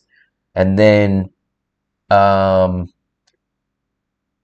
eggs would be $1. 8 or 9 eggs would be $1. So you can eat 8 eggs, maybe 9 eggs, 3 banh mi sandwiches a day, and you would spend $4 a day. Or you can go to like a restaurant that I go to. I went to the Thai restaurant tonight. I got a huge portion of beef, stir-fried beef with bell peppers, onions, green beans. And then I got a huge portion of pineapple fried rice with pork in it. And it cost me $4. And that was a sit-down restaurant. So it was nice. And that's actually one of my more expensive restaurants. So I do go to restaurants that are actually 20%, 30% longer than that. How long can 100K last in Vietnam? So for me, I spend about 10,000 a year when I live out here. So that would realistically last me, I would call it 8 to 9 years, just to give myself a little bit of flexibility, just in case you had to go to the hospital or something came up. I would say for sure, no doubt, 7 years. I would say probably realistically 8 years, maybe 9 years. If you didn't have nothing happen to you and you didn't have to ever spend anything extra, you could probably squeeze out 10 years. But 7 would be easy. 8's probably realistic. 9, you would have to budget a little bit, make sure nothing crazy goes on. But 7 years easy. 7 years, maybe 10 years max. But 8, 9 years is probably that good range. And you see in the back here, they have all the meat. So it's all like the fresh meat. This is where I buy my chicken. They have ground beef. This is where I buy my ground pork. As you see, I'm going to get that pork right there. That pork was 50% off, so I snatched that up. I got half a kilo for $1 US, and basically I cooked that for breakfast for 2 days. And I got the bacon. The bacon's a little expensive. The bacon was like $2 US, and you get 200 grams. But I do use that bacon. I like that bacon. But realistically, someone that budgets really good like me, see, there we go, the 50% bread. So that ciabatta bread was 50% off. So that's 50 cents for that loaf. Someone like me that budgets really good, I can live in Asia for 10,000 a year. Leave in a couple years and just live off the savings. That would be the smart way. So if you had a nice 100,000 tucked away, and you could get some kind of interest, or you can get some kind of even just cheap type of income, just any kind of income, or open up a business or something, you could probably live off that small amount of money that you would invest in or open a business with, and probably never really have to touch that 100,000. But you could easily, but I mean, let's say you just came here with no income, just 100,000 in savings, you would have 7 years at least to try to figure out a way to create some kind of income. You could easily live here 7 to 8 years. Easily. 9 years possibly. For me, so let's do it like this. I'll show you on the calculator, which will probably be a little better. So let's open up a calculator here, and I'll show you my breakdown. So I spend $750 a month here, right? So let's calculate that by 12. So I spend $9,000 if my bills never fluctuate. But remember, I'm debating about going downstairs, downgrading from this 2-bedroom to a 1-bedroom, which would cost me, it would save me about $180 less. So let's do 750 minus 180. My monthly bills will drop down to about 570. Let's time that by 12. $6,840. So if I go to the 1-bedroom, my bills will be about $7,000 a year. Currently, they're about $9,000. Now, this doesn't take into account the Visa runs. So the Visa runs are about $160, and you have to do that 4 times a year. So add another $640 for your Visa runs. That doesn't include like if you ever get sick or have to go to the hospital. But you could see, you could live pretty damn good. You could probably pull off $7,000 living in a 1-bedroom here. I wouldn't say it's a poor life, but it's a basic life. Like how you see me live. I go to sit-down restaurants. I eat local food. I cook. I live at a nice apartment. You could live like this for $7,000 to $9,000 a year. I was thinking to leave a couple years, 7 to 10. I make $500 a month. Need to add a little more. I can think. So Benno, if you have savings, which I don't like recommend like go with just savings, but if you make 500, you could probably squeeze by at $500 a month, living in a studio or living in a 1-bedroom, and eating the same kind of stuff as me, a banh mi for lunch, going to the Thai restaurant that I went to, going to local restaurants. You could live for probably close to $500. So let's say you had $500 coming in, and maybe you paid an extra 100 or even 200 a month out of your savings. Let's say you had to pay $200 a month out of whatever you saved up, right? Times 12. So you would break even. Let's say your bills were $700 a month. You're gonna lose $2,400 out of your savings a year, but then you're gonna basically pay the 500 that you make. So you could realistically live here in Vietnam for $2,400, assuming that you would be using the other 500 towards that. Ah, I see. I have a So TPN, why not Airbnb it? Why not rent it out?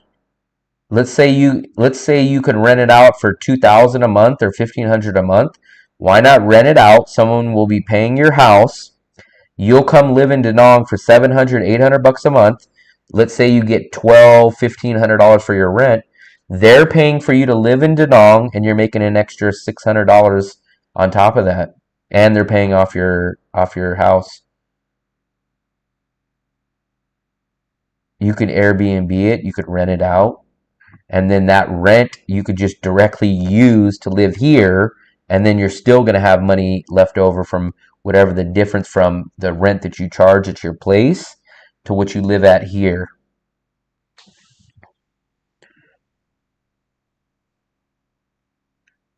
I understand, Benno. I'm in the same boat. I've only been living off my savings. I know it's not really a great way to do it. I have a kid, but my ex is a pain. That's why I see. I see. Yeah, people get stuck in certain situations when you get married and when you have a kid. You can't really just get up and go. I'm single. I have never been married and I have no kids. So for me, I'm lucky. But if I would have had a kid or been married, it probably would have been nearly impossible for me to leave unless my wife or girlfriend or whoever it was at the time that I would have had a kid with, um, unless they were behind it or wanted to do it or whatever it was. But I understand that, man.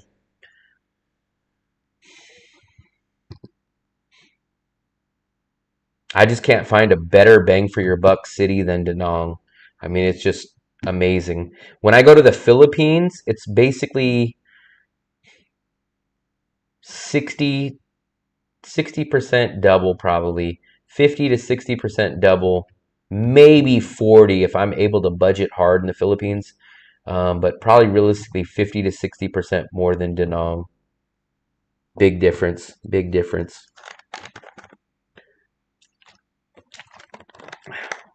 But I tell people, like, I have the knowledge, so I'm smart. I have the experience of traveling. The only thing I'm missing out on is the income. If I had money, I would be a very dangerous man because not only do I have the knowledge, not only do I have the experience, but then I would have the money. So it kind of sounds arrogant, but I'm only able to survive out here and thrive out here because I'm smart enough and I have enough experience to know my ins and outs. But remember, guys, I've been traveling since 2019 and I've never earned one penny while I've traveled ever. So I've always like worked in the USA, saved up, and then I live off of that. And then I went back to the USA last year and I kind of stocked up on a lot of money. Not a lot, just basically a year and a half of living in Danang for 5 months. I worked back in the USA for 5 months, and that basically got me about a year and a half of cost of living in Vietnam. But right now, I've been back in Asia since February, and I've not made a single penny. This last 30 days is the only time I've ever made money, and it's came from my YouTube channel. So I just got monetized 32 days ago. I have 3 court cases with my ex this year. I see. I see. I see. Yep. Yep. People get tied down in certain situations. Looking forward to see when you think of you might maybe cheaper. I am gonna try to get to Nha Trang and Dalat are the 2 cities that I haven't been to in Vietnam. Those two are the cities. Those two are the cities that I want to go to. I do know Nha Trang is going to be very similar to Da Nang, but it's just not going to be the quality, and you're going to pay a little bit more. But basically, this is how I explain the difference between Danang and Nha Trang. So Danang is a little more family friendly. It's not as party city. I think it's a little bit better, but it's the Koreans' holiday resort. Nha Trang is where the Russians hang out. So that's the big difference. So that's the big difference. You will make money. You will make it. We'll see. So I have no problem being transparent. Let me show you guys real quick. So this is my channel. I literally got monetized about, I think it was 32 days ago. I'll show you guys everything. My analytics. So in 32 days, this is what I made. I made $281 on my YouTube channel. So I made that. If you guys want to look, we can even break it down by days, which I like to do. So if you look, my channel didn't really start doing anything until about September 2nd. I made $2 a day, $1.91, $2, $3, $6. It started picking up a little bit, so I make about $6, $7. I made $10, $6. So a few days because of the tips. These are not just views, but these are because of the tips. I would make 25. I made 4, this, 40 bucks. So that got me here. And if you guys look at my subscribers, this is what you can really, really tell. So I only had like about, if you guys look here, let's take a look at the last 90 days. So in the last 90 days, I've gained 1.1 thousand subscribers, right? But look at how dead my subscribers was. This is July. Look, I'm gaining 0, 0, 0, 0, 1, 1, 1, 1, 1. August, 0, 0, 1, 1, 1. August 13th, I put out a video about apartments. That hit me 50 subscribers in one day. That was the largest I ever had. Then I had like 16. I made a second video. It hit up 73 subscribers. Going down. I did a third video. That was the Visa video. Got me 65. So basically from August 13th till now, basically got me monetized.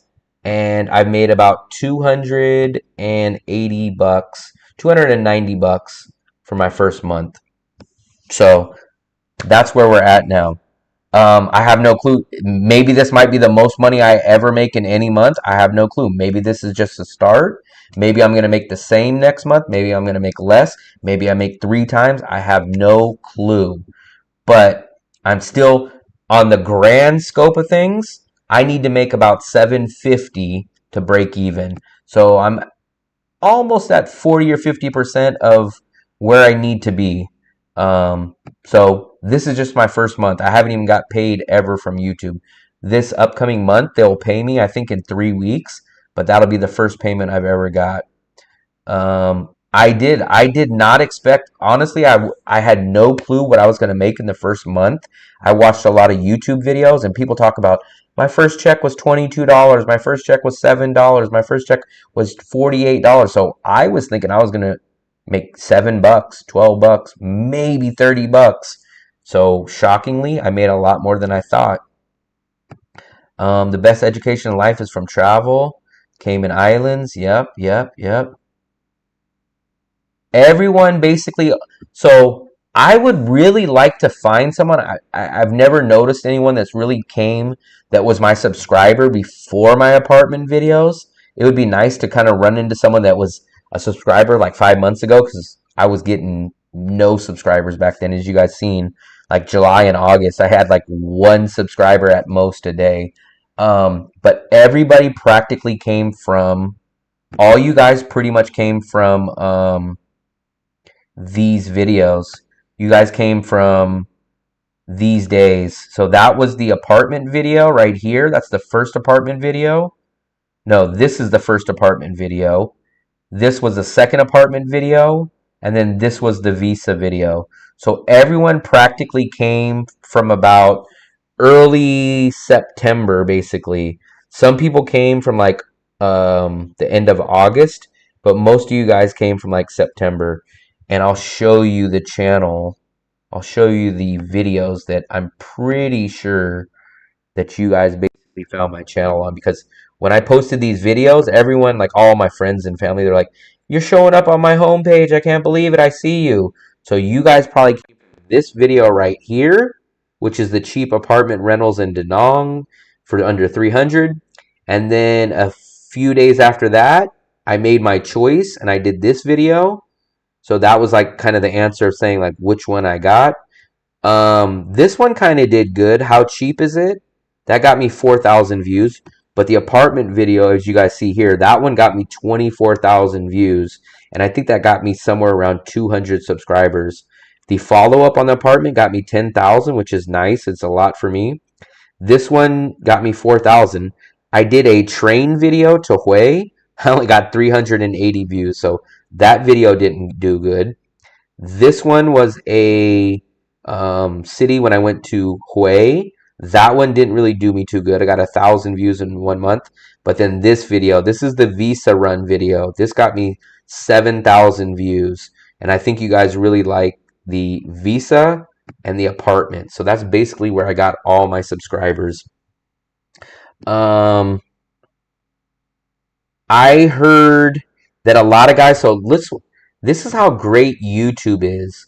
So if I go into my analytics, what I kind of figured out by looking at it, so you can go in here and this breaks down everything, guys. Like if I click on my audience, it will say like, so here's who my audience, here's who supposedly you guys watch.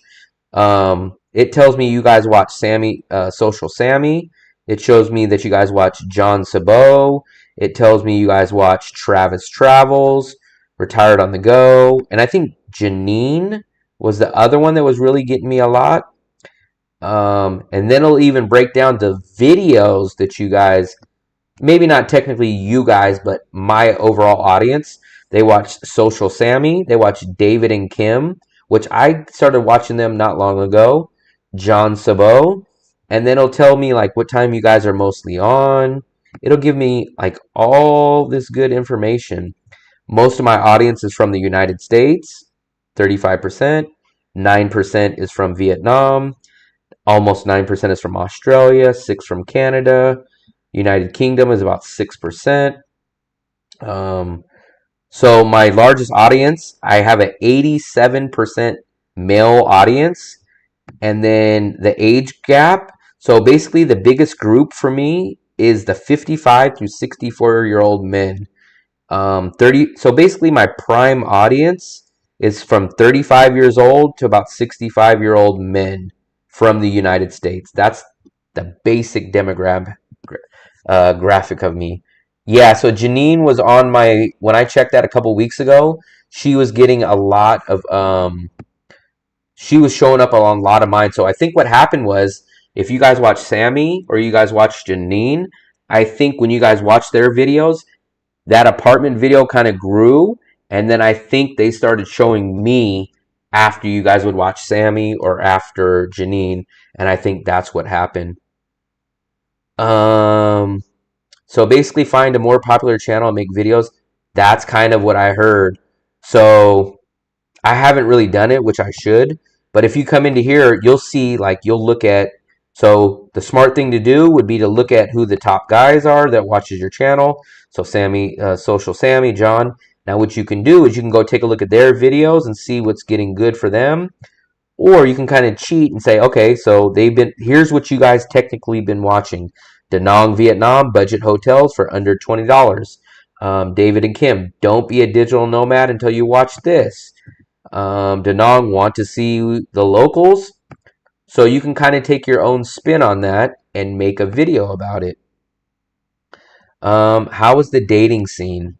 Traveling Sasquatch. So it's not going to be good like the Philippines or Thailand, because you're going to run into a couple of issues. You're going to first run into the English barrier. There's not as much English here as there is in the Philippines or in Thailand. You're going to run into a culture problem. It's not as geared towards Western people. The other stat that I recently read that I mentioned to some people that might still be in the room, I think when I looked it up, or I read something on Facebook, it said 70% of Vietnamese women are married by the age of 25 years old. So you're only left with about 30%, 25 and younger, you're left with about 30% women that are not married. And then remember, you're going to have an English barrier and you're going to have a culture barrier. So that's going to be working against you. So your best bet, in my opinion, is to get online, get on the Facebook groups, get on maybe a Tinder or some kind of chat app and try to meet women in Vietnam that way. Or the cheating kind of way, kind of falls in my situation. Find a woman from the Philippines, find a woman from Thailand, and then bring them over here to Vietnam or bring them to Thailand. I would not suggest living in the Philippines just because of the better quality of life in Thailand and Vietnam and the cost of living and the amenities. I came from Janine. Okay, I see. Yeah, so I don't really know Janine. I've seen her pop up a little bit on my page, but I think I've only seen a little bit of her. I've The only person that I've actually ever spoke to is Sammy, and we're supposed to meet. We were supposed to meet for dinner a few days ago, but I think he had to back out and cancel. But supposedly we're gonna meet, and supposedly we're gonna do some videos together, so that would be good. TPN, I found you in the start. I subscribed because you lived really cheap and did everything cheap. Cheap is good. I always use a lot of off money on vacation, but it's good to see how cheap you can live. So I definitely do live cheap, but I guess it's so hard to say. So I'm more of a value conscious guy. So when people think of cheap, they think of, oh, cheap means he lives at a hostel. He eats soup all day. He does. I am cheap in the aspect of I keep my bills down, but I'm very smart. Like it's crazy. No one would ever consider someone cheap that has a two-bedroom, two-bathroom, one block on the beach. They'd say, just move into a studio. But for me, for what I get for the value, it's amazing. 75% of my monthly budget is my rent. My other 25% is my food and my transportation. So I know people that their rents may be 30% of their monthly budget, but they still spend more money than me. So I'm more of a value conscious guy rather than the X's and O's cheap. Like when I think of cheap, it's like he walks everywhere. He eats soup all day. He lives in a hostel. Like that's cheap to me. Like whereas me, I just know where to go find cheap food. I won't get the soup. I'll get a pork chop, rice, and a fried egg for nearly the same price as the soup. I will find a two-bedroom, two-bathroom apartment for $18 a night instead of $12 for a tiny little studio.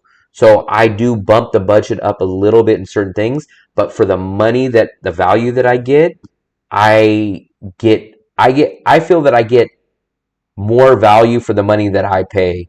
I could live cheaper, but the value wouldn't be there. And a lot of people don't travel like that. So all the travelers that I run into travel two ways. So I run into the hostel people that will go stay at a hostel for $6 a night. They will only eat soup. But guess what? So even if they do save a little bit less than me, they save maybe $80. They spend $80 less than me, right? But they don't have the view. They don't have the two-bedroom.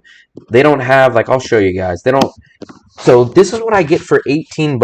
The place is a little messy, but so here's my living room. So I have a nice living room. I have a nice TV. I have the kitchen behind me, a nice big kitchen. I have my washer. I have my one. Here's my second bathroom. My second bathroom is here. Here's my backup spare bedroom. So let me try to open this on the webcam only. There we go. So here is this is where I keep my backpacks. This is just like the extra bedroom.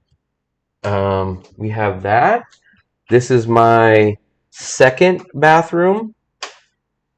And then here's my bedroom. And here is the second bathroom. So it's a nice, clean bathroom. Got the shower, got all that. Here's my bedroom that I actually sleep in, but I didn't make the bed. And then here's what I really, really like that you don't get at a studio. This is way up in the air. You can see the Dragon Bridge for here. So I have the whole city view, and that's from my bedroom. And then the icing on the cake for me, which I really, really like, is this balcony. So look at this, guys. So every Friday, Saturday, and Sunday, I come out here and I watch the Dragon Bridge spit the fire and the water out right here, and I'm all the way on top of the city. So I spend $18 a night staying at this 2-bedroom. So I know people that spend $12 on a tiny, tiny little bedroom, and they think, oh, that guy's stupid. He pays $18. What a fool. He pays so much. But guess what? They still pay nearly as much as me because they'll overspend on food. This is $18 a night, and that includes my electricity, that includes my water, that includes everything. $18 a night. Now those guys will stay in a studio or they'll stay in a hostel and they'll be like, this guy is a fool. What an idiot. This guy spends $18 a night. But guess what? If you measure what I have compared to what I pay, it's much better than a $9 studio or a $9 hostel where you're in a tiny little box. You have no view. You don't have the extra bedroom to put your bags. You don't have the extra bathroom. My rent is included with the electricity, the water.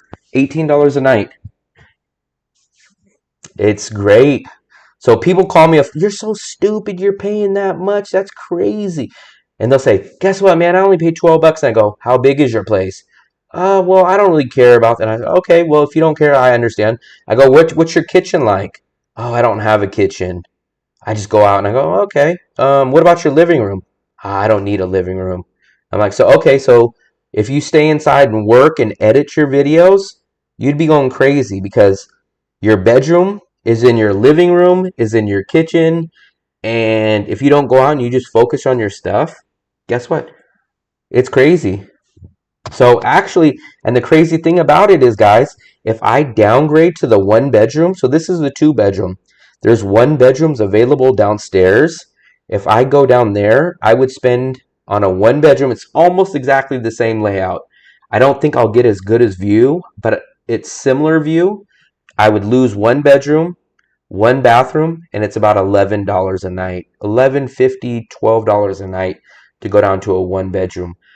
But here's the reason why I don't want to go to a 1-bedroom. I might, but remember, at this place, I'm in good really with the landlord. So the landlord, I've never paid a security deposit here, and I'm on a month-to-month lease.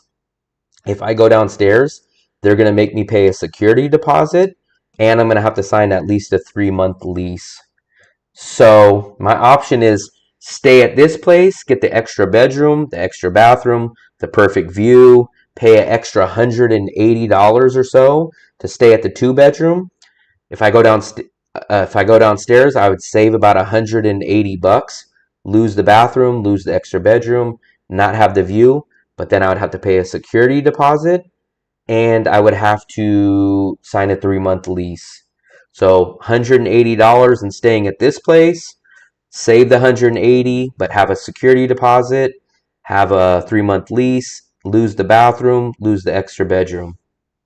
That's the dilemma that I'm in right now. But I'm still going to go look for apartments next week because I just want to see. Maybe I'll find an amazing deal. Maybe I'll find something that's just crazy, ridiculous that I can't pass up on. So you guys will see a new apartment video of me possibly getting something. And even if I don't rent it, you guys will still see a new uploaded video on other options of apartments. That's what I'm saying. So you can live here for ridiculously cheap. So I'll show you guys another thing. So you guys seen how cheap my apartment is, right? So I do a I keep a daily budget, guys. I've been doing this for months and months and months. So let's go check out my budget from last month. So if you guys look, here is my budget that I had from last month. This is a 30-day budget. So let me show you guys how I do my budget. So I have the date over here. I have a set fee, which is 144,000 VND, which is exactly, so 144,000 VND is almost $6. So let's call it $6 for my, so I give myself $6 a day to spend on food, transportation, or entertainment, right? So the next category is what my actual budget is. That means whatever I spent that day, I input here. So that day I spent 30,000, which probably means I think I must have had food that I probably cooked that night, and I probably just went out and bought water. So water's 30,000. So that first day I probably had groceries that I didn't need to cook. The next day I spent 546,000, which obviously means I went over. But the reason why is because I bought groceries for the week that day. I probably bought some meat for the week. I probably bought all my stuff. The next day, I only spent 4,000, but really that's my SIM card because I break my SIM card fee down by per day. So that day I really didn't spend anything. The next day I spent 64,000. I still went way under budget. The next day this is really zero because that's my SIM card. So if you look, I keep a very small budget, and if you scroll down here, you will see at the end of the month, I actually did go over last month by $30 because my budget should have been at $725, but at the end of the day, I went $30 over, and my monthly cost right here was $755 for last month. So that's what my budget was last month, $755, and that got me the lifestyle that I live. Basically was at that price. And I do this for every day, and I do this in every city that I go to. So let's go back and see if we can find the Philippines. The Philippines. There we go. Here's my Philippines March budget. So here, so my Philippines March budget, I budgeted myself 1,675 pesos. So let's see how much I was giving myself then. 1,675. So my daily budget was $30 a day there.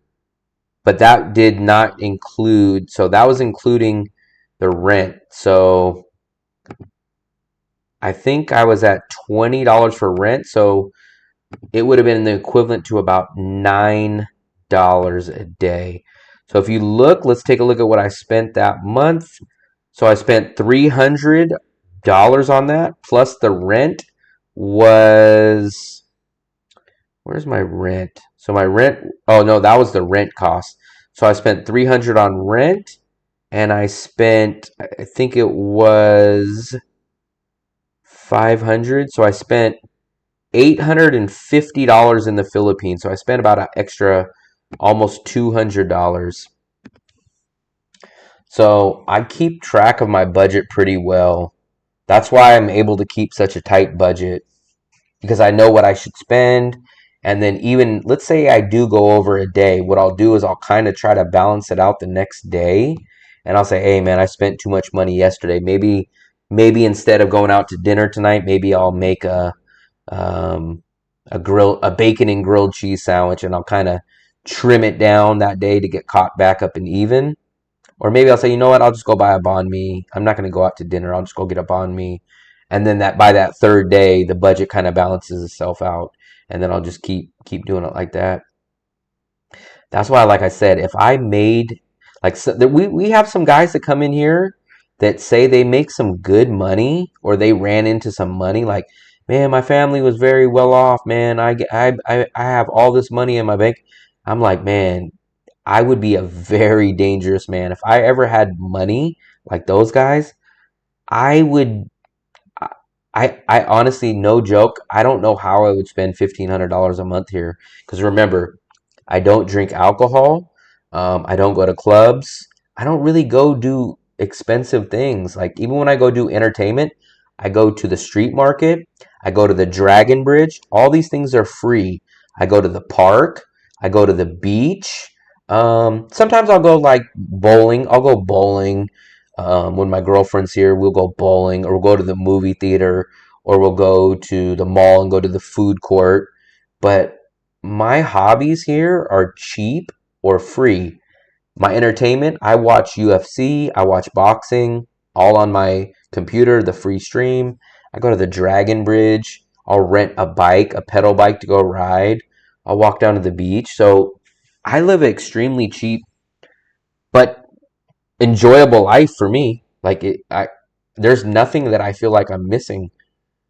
So the two, when I say nothing missing, two things that I do miss from the USA. I miss a lot of food from the USA, and I do miss driving a car in the USA. Those are the two biggest things in normal everyday life that I probably miss. But I honestly like my budget's 750. Like if I bump my budget up to like 1,000, I don't even know what I would spend it on. That's the thing that I'm saying. I honestly don't know how I would spend an extra 250. Like I couldn't spend it anymore on rent because the rent's set. This is my rent, so I could maybe go to a little bit more expensive restaurants, but I mean that would only increase my budget a little bit, and it's like why go to much more expensive restaurants when I like the food that I get already? That's what I'm saying. So if you don't spend it on alcohol, you don't spend it on clubs, you don't spend it on gambling, it's hard to spend that money. Like some people out here I know spend 1,300, 1,500, 1,800, 2,000, and I'm just like I would literally have to be throwing away money to even get to that point. Like the only thing that I can really increase my budget instead of walking, because I walk to a lot of stuff, which I like because I do the live stream and I get to see places. But I would guess I would, instead of walking anywhere, I would just take an in drive. But remember, guys, those in drives are like $1.50, maybe $2 at the most. So even if I took one in drive every single day, that's only an increase of $60 a month. So 750 plus 60, that brings me up to 810. And let's say I double my food budget. Okay, so then add another 160. 810 and 160, that's 970. I'm still under $1,000. I'm still under $1,000. I just don't understand how people can spend that much. But here's what they do. So they'll go get a tiny little place and they'll spend like $20 on a studio because it's in the heart of the pub area, or even on the opposite end, they'll go stay at a really, really nice hotel and they'll pay $41 for half the size of my apartment rental because it has a swimming pool and because they greet you and they take your bags up there, and so they'll overpay on something like that. Then what they'll do is they'll go to every single overpriced amenity. They'll go to Bana Hills, which is up there where the dragon, or not the dragon, but the hand bridge is. That's like $80, $60 or $80 for one ticket. They'll pay a Grab driver like $40 to get up there. So you spend $120 on two tickets, and it's like $40 for the Grab. So you spend like $160 just to get up there, and then they'll go and have like the Digital Nomad Cafe. They'll go get a banh mi, and the banh mi is like 60,000 there. A banh mi at the stand that's right next to where they're at, 20,000. So they'll overspend. They'll spend three times more on the banh mi. They'll go get their coffee or their Highlands coffee, and it's the same price almost as Starbucks. So they'll go buy a $4 coffee with the banh mi. They spend $9 on a coffee and a banh mi. I spend $1.10 on a banh mi at the stand and a fruit juice or a Tratak tea or a sugarcane juice. I spend $1.10 on both of those. They'll spend $6, $8, $9. Now multiply that by 30 days. They do that every day. That's an extra $300. That's where these people don't really look at it, and they look at it in the aspect of, Well, in the USA, man, this coffee would be $7. So I'm doing good because I only spend $4 for the coffee here. And they don't look at it in the right perspective. They need to understand, like, wait, I can walk 10 feet over here and get the same exact local coffee at the price, but they don't look at it that way.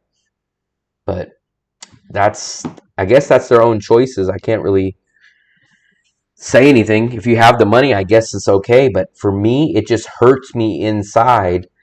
Like literally, if I'm at two banh mi places that are right next to each other, one's 20,000, one's 100,000, and they're practically the same.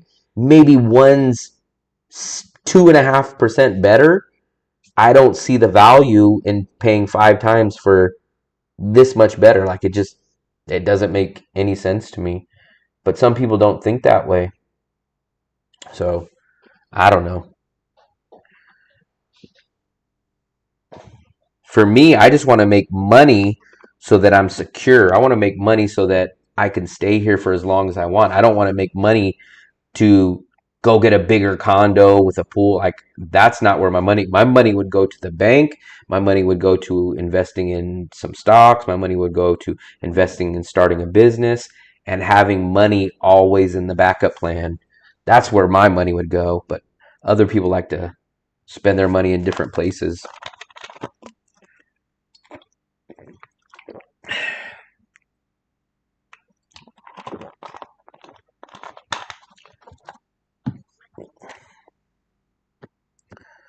Let's take a look. We're on that budget. Um, let's close that. Let's close that. Let's close that. Agoda. Let's go back to Agoda though. Whoever was still interested in Agoda, let's take a look. They have some good deals on Agoda, especially if you're not as picky as size places. Because look, this is the area that I highly recommend. Is all in this area. This is all within a no more than 10-minute walking distance from all this. But let's take a look at these places. $6 right there, right, guys? Helena, DeView. I'll show you my pick. There's one pick that I really, really like. If you guys, let's take a look at it. Where is it? Look at all these places. That's like 10, 12 hotels right here that are all under $10. The one place that I like, because it just fits me so perfect, is, now I don't see it. But let's take a look at Mona Lisa. That's the place that I always recommend people get settled in. When they first land here, I tell them to go to Mona Lisa. It's like $15, but you get really good value. You're in the heart of this area. Mona Lisa, this is it right here. But they're always freaking sold out of the one bedroom. I don't know why. We'll see if they have the one bedroom, but normally it's just the studio. So $15. This place does have a pool. So let's see if they have the one bedroom. The one bedroom's always gone. So here's the studio. So you get a 35 square meter studio. You get the kitchen. There's a microwave. There's the bedroom. Nice bathroom. You get a pool. You get a washer. This is $15, and it's literally, when you guys see me sitting outside at the Q Market, it's about a 2-minute walk from there. Yep, the one bedroom sold out. But look, if you guys ever don't see it sold out, it's the same price. The one bedroom is a good deal. This is the one bedroom. So you have a living room, you have a big kitchen, the bathroom. This is the bedroom. This is a separate bedroom. It's not a studio. But this one is just always sold out. And that place is $15. You wouldn't pay electricity or nothing there also. You'll do very well once. That's the key. The money though, man. It's like I have no guarantee that the money's going to come. I mean, I can keep doing all these streams and all these videos, but that just doesn't guarantee me that anything's going to come. I mean, I think I did pretty good on the first month. I don't know any YouTubers personally, so I have no clue what they make in a month. You know what? We'll check that. We'll ask, let's ask Bing. That's a great question. Let's ask Bing, what is like an average What is the average amount made by a YouTuber in their first month of monetization? I have no clue what it is. Let's take a look. Let's see if they even give me an answer. YouTube channels with 1,000 typically earn 500, but that's not their first month. Let's ask them, is that what they make on their first month? Let's see. They don't even give me an answer. The earnings in the first month. So no answer on that. Yeah, I don't know what people make. I know they have it on YouTube. So people will talk about like, here's my first month of being monetized. First month of monetizing. Let's see what these people say. My first YouTube checks. I think I'm gonna make a video like this. A lot of my viewers told me to make one like this. So I think next month I will probably make this kind of video. Let's just see if he ends up giving us a price.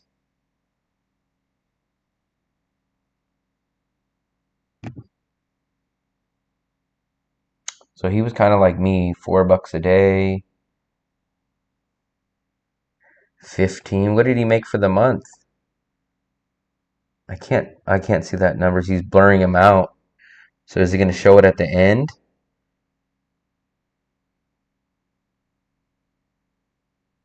I want to know what he makes at the end. Let's see. I hope he shows it. He's still blurring it. Like right here is all blurred. So oh, there we go. I think I see it now. So he made $282. Wow. So that's almost identical to me. That's awesome. So, wow, that's cool. I don't know if that's considered good, bad, or what. So he made 282, I made 281. So we're literally almost $1 away.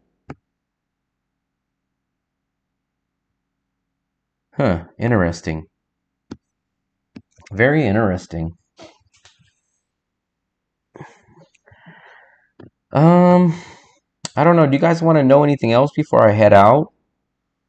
I think we covered a lot of stuff. A lot of you guys got to see the visa process. You guys got to see the Agoda. You guys got to see the back ends.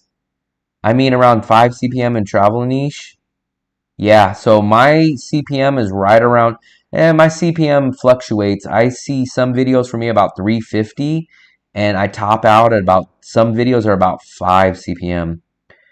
The consultations will help out, and the live streams help out. So I got a good amount of money on the tips and the, what are they called? Super chats. So that helped me out. I got 2 consultations in, I think I started the consultations about a week ago. I got 2 consultations on that.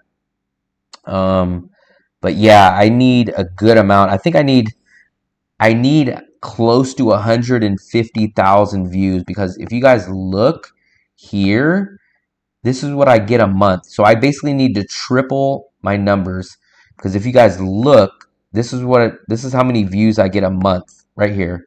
So I get about 51,000 views a month. So let's do the math right here real quick. So let's do calculator. So my CPM is closer to about $4. So let's do 50,000 views. You divide it by 1,000.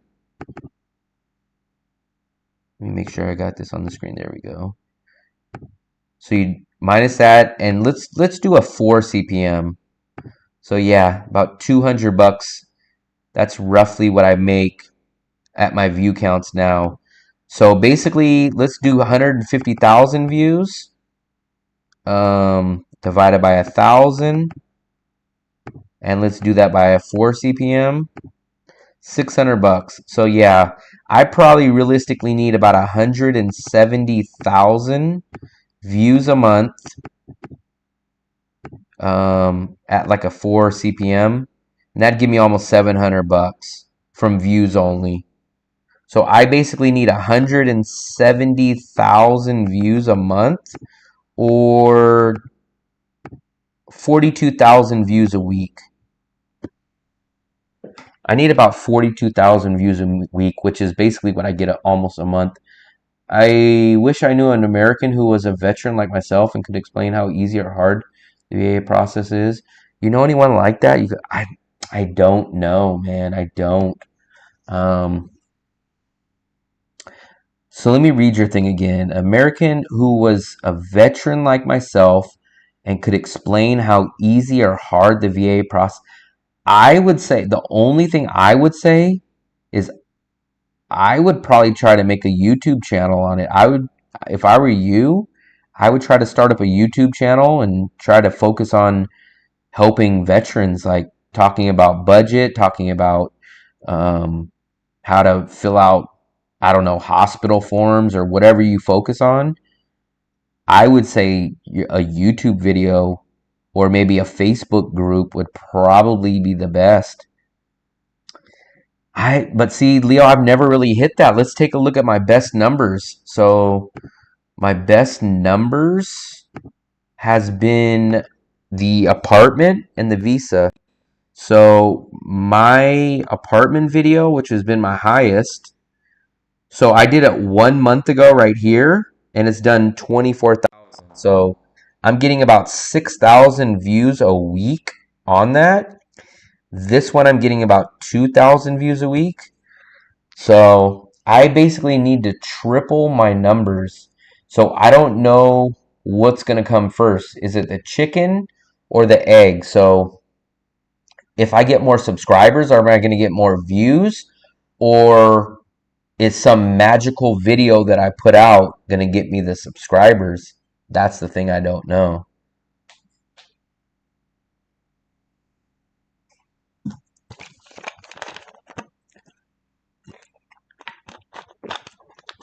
I think the one thing that is good for my channel, I don't know how much it's actually technically growing my subscribers on my channel, but I kind of feel like I'm one of the only Vietnam Danang streamers that's around. A lot of people have been, I didn't really ever think about it, but some viewers have been telling me like, hey, you're one of the only Danang people that do live streams. I never really thought about that.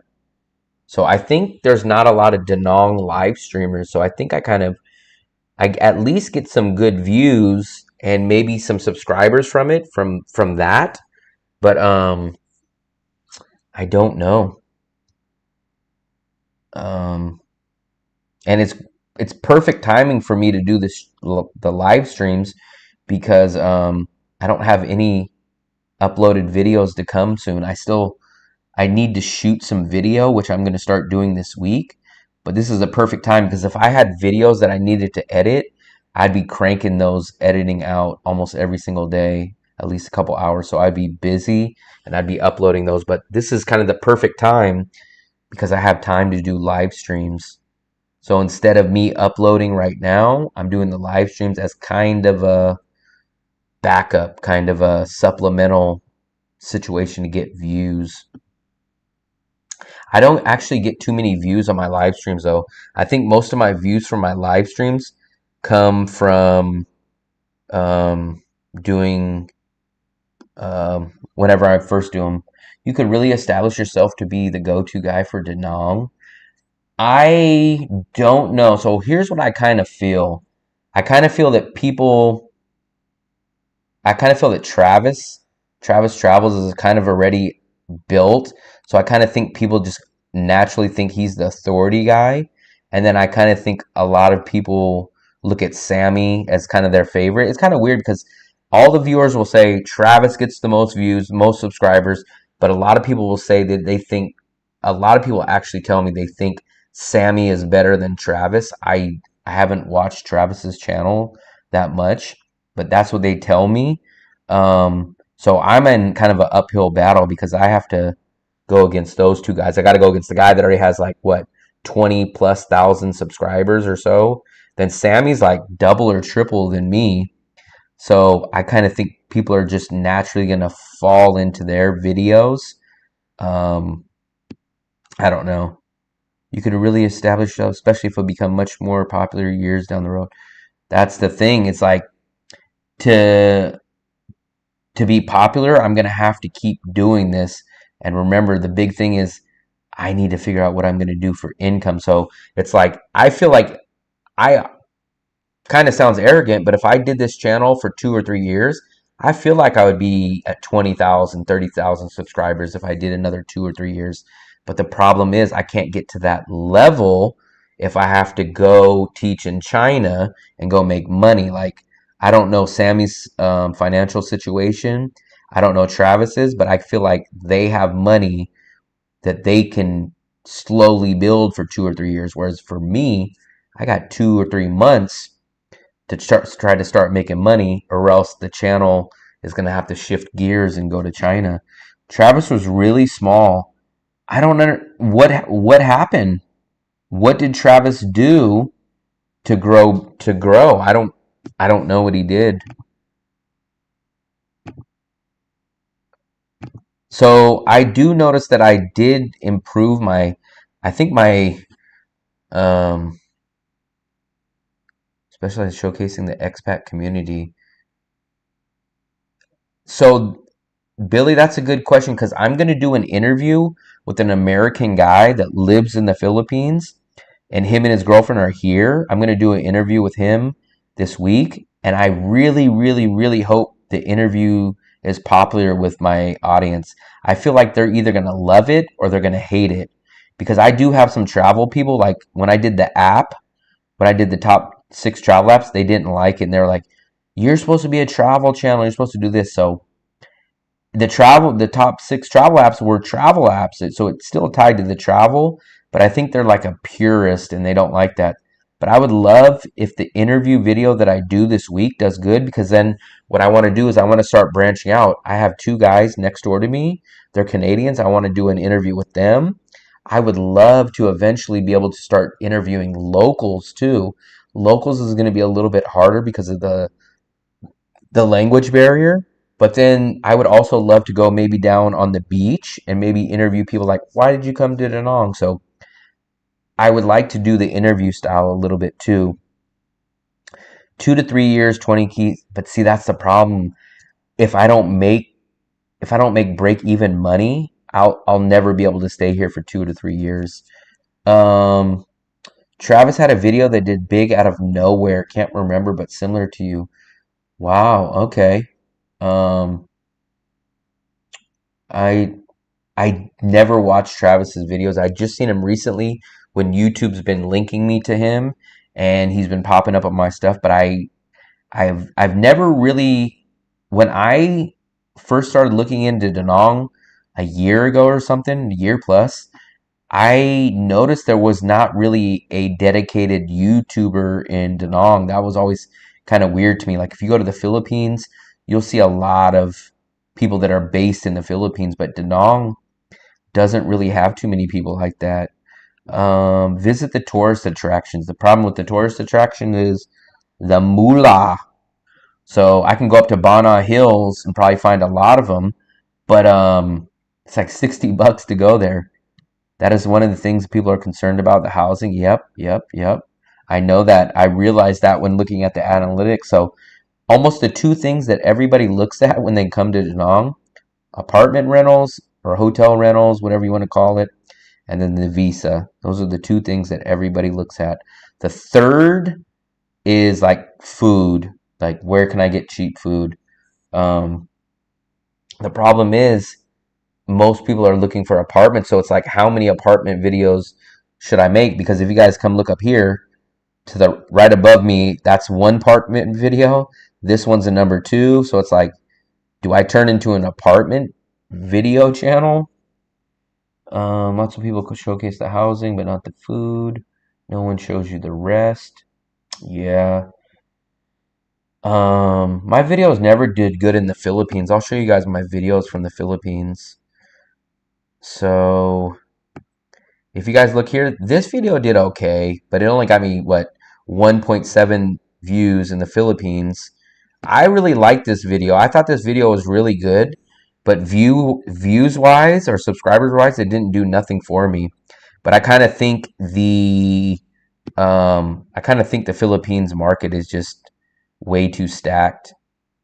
So I just think I probably just didn't even get recognized in the Philippines. But I really liked this video. I thought this was one of my better videos. Um, but it just didn't do anything. But I really liked this video. This was one of my favorite videos that I made, actually. It was very informative. It was very good. But for some reason, just it never really did that great.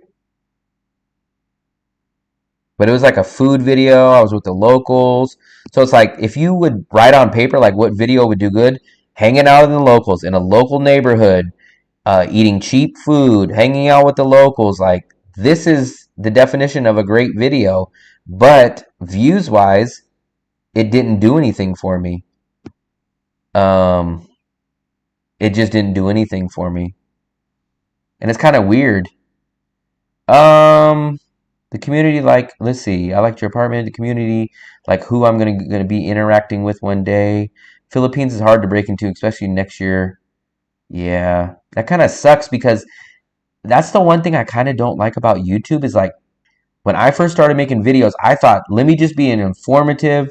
Let me just give them all the information. I know more stuff than this guy, this guy, this guy. But YouTube doesn't care about that. They care that you have a great thumbnail. They care that you have a great title. And they care that you keep the people there for the first 30 seconds. If you don't do all three of those, your channel will die. I mean, your video will die. Terrence, you like Vietnam better than the Philippines.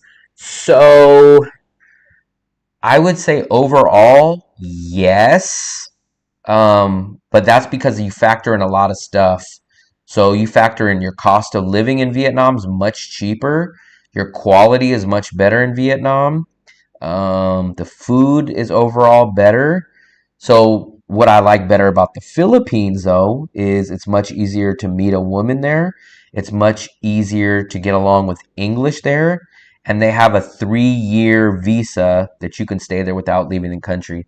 So that aspect, I like the Philippines, but you're going to have worse infrastructure there. You're going to have much worse internet there. You're going to have rolling blackouts on your messages there or on your internet there. You're going to have, you can't go to a beach city. The beach cities are all like in the province. And if you go to the province, it's like you're missing out on the Western amenities. You have to figure out a way to get there. The transportation sucks. So in that aspect, yeah. Like even if the Philippines was the same price as Vietnam, like if it was the same price as Danang, I'd probably still choose Vietnam because you get better internet, you get cheaper transportation, um, you get good infrastructure, you get larger rentals. I mean, just overall, everything's better in Vietnam besides the English, the long-term visa, and meeting a woman. That's the part that no other Asian countries can compete with no other countries can compete with Philippines in English, long-term visa, or women. If you want long-term visa, English, and meeting women, the Philippines is your best choice. But the problem is you're paying the extra money for that. You're paying the extra money and you're giving up the infrastructure, you're giving up lesser quality internet, you're going to live in a smaller, less amenity style apartment. So it's a trade-off. Here, you're going to only get a 90-day visa. You're going to not have English as much.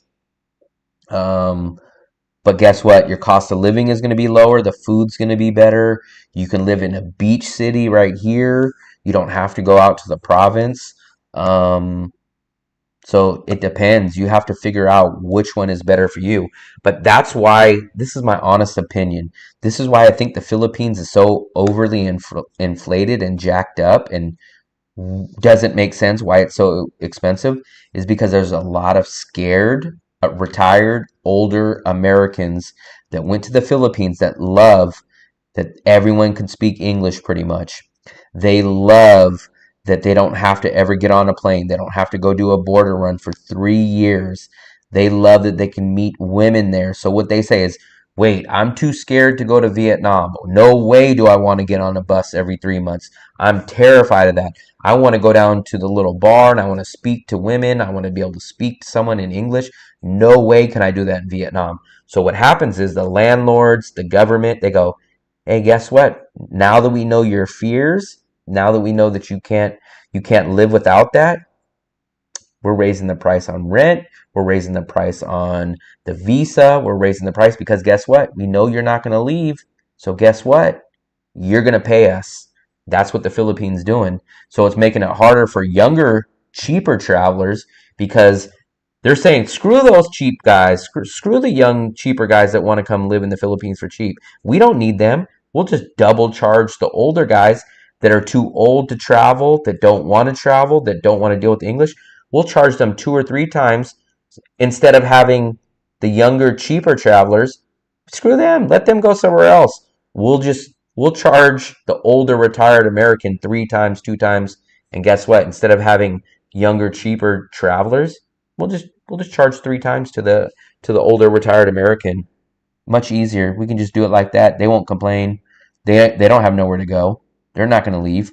That's why I think the Philippines is overpriced because you don't get better quality for the money that you pay there. You get less quality. You get smaller apartments. You get worse food.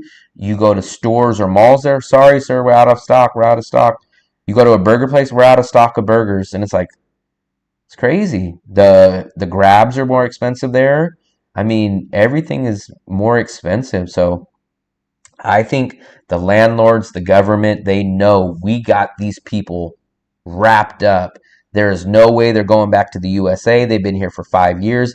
They met a 26-year-old woman. They are not going back to the USA. So guess what?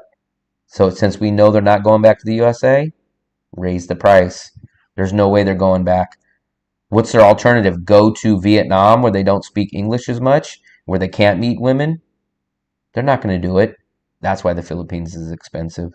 That's my personal opinion. I've never heard anyone else give me a better explanation of why you pay that. Um, I would say yes and no. Definitely not as much as the Philippines, but I tell people, so we have one power as travelers, one power, and that's to walk away. And walk away is so underused by people. So you go and you do things. So just say you wanted to go buy some glasses on the street. They're gonna say, "Oh, 200,000." Okay, thank you, thank you. Honestly, walk away. As soon as you walk away, they're gonna lower it a little bit. No, no, that's okay. Be prepared to walk away. If you walk away, guess what? Even if you really, really, really, really want those sunglasses, right? Even if you really have a plan and you're fine at paying it 150, walk away because guess what? They're going to probably come back and drop it down from 150 again to 120. And even if they don't, let's say they call your bluff, but be prepared to walk away. But even if they call your bluff, guess what? 5 minutes later or 2 minutes later, you could turn right back around and come back and say, "Yo, you know what? Okay, I'll do it for 120." You could always come back, but be prepared to walk away. That's what I do when I go look at rental apartments. If they want something and I think it's too much, I'll just say, "Okay, I appreciate it. Thank you for showing me the rental." And I'll put my shoes back on and I'll walk out and they'll start seeing me walk into the elevator and they'll go, "I guess this he's not going to get it." And at that point, usually say, sir, what about, okay, 8 million? And it depends on how good you want to play the game. I play it tough. I negotiate tough because I know I can go back to my apartment, right? I know that now they just offered me 8 million. I can make them sweat. So there's plenty of rentals for me. That person is trying to make that commission and they're trying to get that sold. There's one owner that owns that building, but guess what? I can go look at 5 apartments. So what I do is I'll walk. Let's say I'm fine at 8 million. Let's say I want that place. I'll still go back to. I'll go get lunch. I'll go get something to eat. And guess what? Let's say I really, really want the place, and fine at that price. Here's what I'll do. I'll go get a banh mi sandwich, and I'll go sit. And I'll make them sweat. I don't give them none of the leverage. I'll make them sweat. And then guess what I can do? Let's say they don't contact me, because usually they'll contact me and say, "Sir, I just talked to the owner. We'll lower it." Let's say they don't. Let's say they call my bluff, right? I'll get back on there in Facebook and I'll say, "Hey, I thought about it. I'll do it. I'll do it for 8 million." You can always come back and do that. You can always do that. But people are scared in the USA. They don't like to haggle and negotiate, or people are scared to walk away. People think if you walk away, the deal's done and you can never come back. You can always come back. You can. Even just walk away, just have a cooling off period. Just even if you're saying, okay, I'm fine, I'll overpay for 8 million. Just tell them, hey, I'm walking away. Go get a banh mi, go get a tea, go get something to drink really nearby. And then just send them a message and just say, I thought about it, you know what? I'll go ahead and do it. But 9 times out of 10, when you're walking away, they're gonna offer you something lower. Or guess what? When you go get that tea, they'll probably send you a message on Facebook and say, "Sir, I talked to the owner. He's willing to come down." And guess what? Boom, you got a better deal. That's a great tip. That's our only power. That is our only power as travelers. We don't have power in anything else besides walking away. That's your only power, and you guys need to use that. You need to use your walking away power. Because like I said, you can always come back. Walk away for 5 minutes. Go to the store. Go just think about it. Go make them sit and sweat for 5 minutes, 10 minutes. Go get a banh mi. Go eat lunch and then message them. That's your only power that you got. And I guarantee you, it might not work every time, but guarantee you, if you did that 10 times, you're going to get a better offer 5, 6, 7 times out of that. And guess what? If they don't message you back and you really want the place, just send them a message and say, you know what? I thought about it. I can do the 8 million. Let's do the 8 million then. Do it like that. I guarantee you, you'll find good results 80 to 90% of that. Premises for a good, I have lots of good ideas for videos. The problem is, how do I make that into an 8-minute video?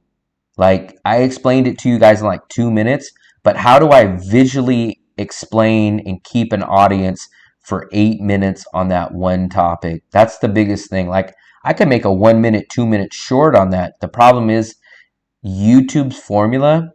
I don't know if you guys know this, but basically YouTubers need to make an 8-minute minimum video because they show ads. So we get paid by the ad views. So what happens is, if your video is less than 8 minutes, all you get is that one commercial at the beginning. If you do an 8-minute video, you get the one commercial at the beginning. You get a 4 minute or so into the video commercial, and then at the end of the video. So you get 3. You make your money on how many times people see those ads. So if you make a 7-minute and 59-second video, you only have one commercial ad in there. So you're losing 3 times of whatever your revenue would be. So that's kind of the thing. I'm new to your channel. I like your content. I appreciate it, Terrence. I appreciate it. The sandwich? Which sandwich? Show us the landlord telling us 2 minutes. Yeah. I mean, I have lots and lots of good ideas. I have lots of good ideas. It's just, how do I tell the story for 8 minutes? How do I keep good visual?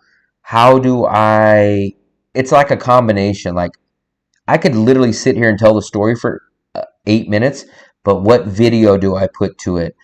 Like, what title do I put to it? It's a little, that's what makes a good YouTuber. So I have to figure out how to tie all that stuff in together and do it. What if you're 6'4", 350? Would that help? I'm not sure. The banh mi you walk away to get. Yeah. I guess what I could do is I could probably piece together, because I have a banh mi shot, or I can even go always get a banh mi shot. I could show an apartment that I'm at, and I can kind of say, hey guys, I really checked out this apartment. I really liked it, but the negotiation was not really that great. So here's me walking to the banh mi place. This is your power as a tourist, or walk away. We're going to sit here. And then I maybe you can get a shot of me on the phone saying, okay, this or that. I'd watch that video. You'd build it up. You show the interaction. Yeah. That's when I have to use my brain, sit down, and kind of put together the video. So to let you guys in on a little secret about my videos, I I kind of basically have a basic premises on the video that I shoot, but I don't really know the 100% story. I know the basic outline, but I don't really know the story till after I shot the video, and then I come home and I start weeding through all the video um, of the 100% story that I'm going to tell. Like some YouTubers, they know exactly what their intro is, they know what their outro is, they know everything before they even go shoot the video. I'll probably know, like, hey guys, today I'm going to Asia Park theme park. We're gonna go explore what you can do here. And then when I get there, guess what? Maybe I'll shoot some video and I'll go, oh, I didn't really expect this or expect this. And then my video changes and it becomes a whole different story. But we'll see. We'll see. I mean, that's what's gonna make me a good YouTuber, is if I can tie these ideas to stories and keep people watching. Like, I'll let you guys in on some analytics that most people don't know about also. So basically, what helps or kills your video is your click-through rate and your retention rate. So let's go over here to content. Now watch. So we'll go to videos. So I'll give you a good idea of a great video that kind of worked for me was this video. So let's go take a look at the analytics. So this is what really kept this video alive. So look, that one video, guys, the apartment video, got me 311 subscribers in that video. That was by far the most amazing video for me. That video made me $54 in a month. So that was my top video that I've ever made. So if you come into here, let's go into like the reach. So my click-through rate was 5.4%. Usually your video will die if you're below 5%. So if you drop below 5%, YouTube will basically stop pushing your video out. So you have that. Now look at the engagement. So that was a 28-minute long video, right? So most people only watch this video for 6 minutes and 33 seconds. So that is kind of what kills your video too. What they want is, like, for a 28, anything over 15-minute video, I think they want you to watch like 30 something percent. So that didn't quite hit that. So that's why that video kind of died a little bit. Let's see what else we can show. But look at that. That one video got me 300 subscribers. Overview. This one doesn't show. Here it goes. So most people watch 23% of that video only. And now here's the other part. So this is the big stat. Pay attention to this one, guys. So if your video, the first 30 seconds, this is what I'll explain this and you guys will really start understanding this. So 60% of my viewers are watching after 30 seconds. So your video is basically dead or going to get pushed after the first 30 seconds. So if you look, here's the 30 seconds right there. So 60% of my viewers were watching it after 30 seconds. At that point, YouTube will start pushing your channel out. But if I was at 20% at the 30-second mark, my video would be dead. So that really, really makes you or breaks you on that perspective. Let me take a look at this part. So your video, if it doesn't do better than 50% at 30 seconds, your video is dead. Now, when I tell you guys this, you guys will say, now I understand. So if you go watch a good YouTuber's video, what do you see in the first 30 seconds? Watch. Let's go give you an example, and you guys will go like, wow, I didn't realize that's why they do it, but this is why they do it. So let's go watch a good, who's a good channel?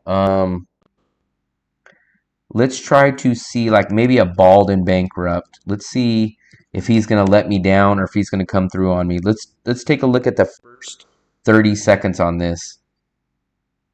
So let's see what his first 30 seconds. The 30 seconds is your make or break. Now let's take a look at how he does his video. First 30 seconds. He's not doing that good. I picked a horrible example. Casey, what's the guy's Casey Neistat? I think he does a good job on it. So let's take a look at this. Let's see what his first 30 seconds is. We can't hear it, but basically he's talking about hydrant is okay, so he's like, okay, we're doing the Brooklyn flood. Okay. So that's why the first 30 seconds he's going to basically have a very interesting thing. And now watch at 30 seconds, his video will now start. So you got to kind of keep people interested and keep them involved in that first 30 seconds. If you don't, I think I have a perfect example of it on my channel. So I'll show you a really bad video on mine, and it was bad because it didn't keep the retention rate. Watch, let's take a look at here. So let's do a video that did really bad, and I'll show you why I think it did. So let's go to like a really, really low ranking view. Let's go to like a 138 video, 138 views in 5 months. Now watch. This is my first 30 seconds. So let's take a look at how it started. So it starts like this. Just very simple. We're here, and people are probably like, Philippine street food? Where's the street food? They're like, I just see a cart. Okay. And at this point, they're probably like, I'm not interested. I'm going to change. Now, if I would have had something like in the middle of the video, like what I did something crazy, like, guys, you guys will not believe this. This street cart is the cheapest tea street cart in the world. And maybe have like some lady screaming or yelling. It would have attracted more attention. So that's at least my take on it. Terrence, are banh mi's healthy? I guess it depends on what you get on there. But I mean, it's bread, so you're going to be loaded up with carbs. I get the pork. I get a fried egg. I get some hot chili sauce. And like the little chicken skin or chicken floss, whatever they want to call it.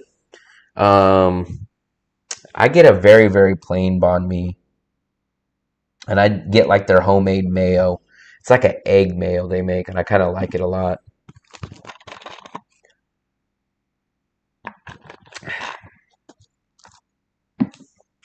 But I completely forgot. So I wanted to show you guys my YouTube lives don't really do good because I think people think they're real videos, like uploaded videos to like have a point.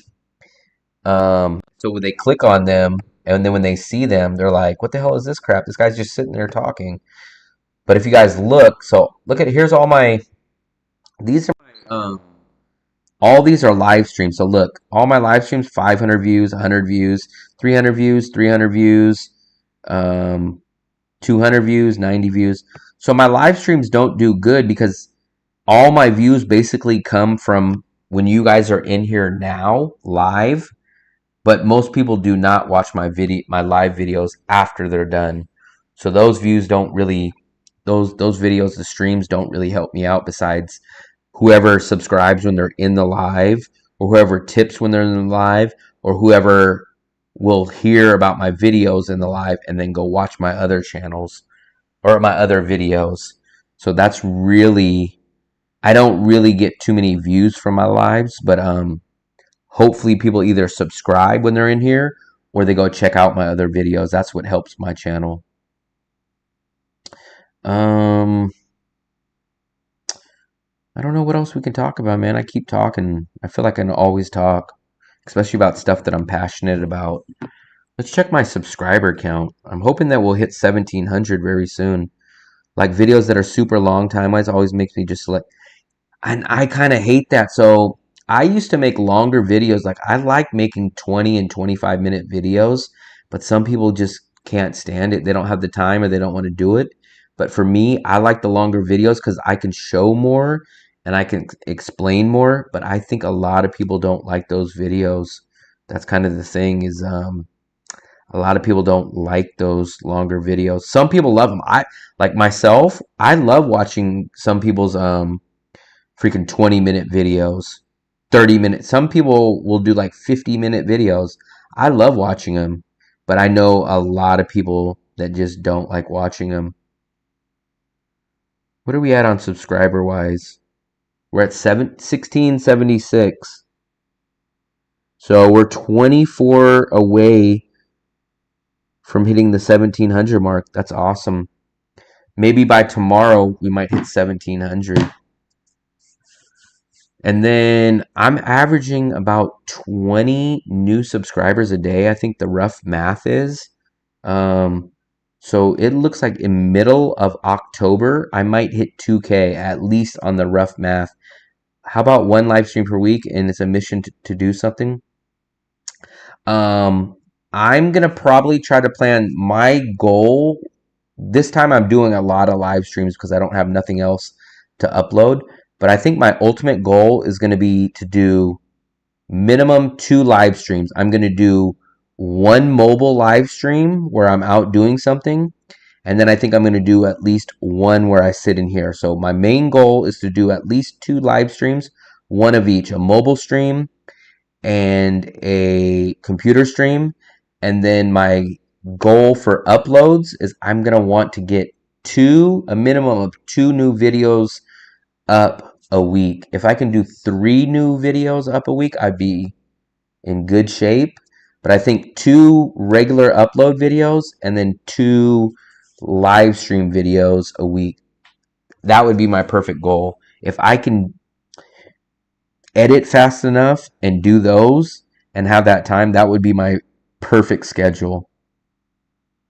I don't mind long made 20 to 30 minutes, but I see live and it's 2.5 hours. I'm like, there's probably just don't. Yeah. That's probably exactly the problem with my live streams. Like if you look, these are all live streams for me. Look, 2 hours and 9 minutes, 4 hours, 4 hours, 140, 4 hours. And that's the thing. You'll come in here and maybe at the very beginning, there's nothing going on. And I think people will click away from that. They'll say like, oh man, nothing happened in here. Or they just don't even know where to check. Like here, I was just walking. People are like, oh, what the hell is this? But the problem is they didn't see an hour and 47 minutes into it when this happened or when this happened or when this happened. So I understand it. So like basically I treat my lives like no one's really going to watch my live after. I don't really expect that. Please subscribe. We'll have videos up soon. Traveling Sasquatch. Okay, yeah. So what is your channel? I mean, I guess basically that's your channel, right? So just to go to the Traveling Channel Sasquatch and everybody just hit the subscribe button.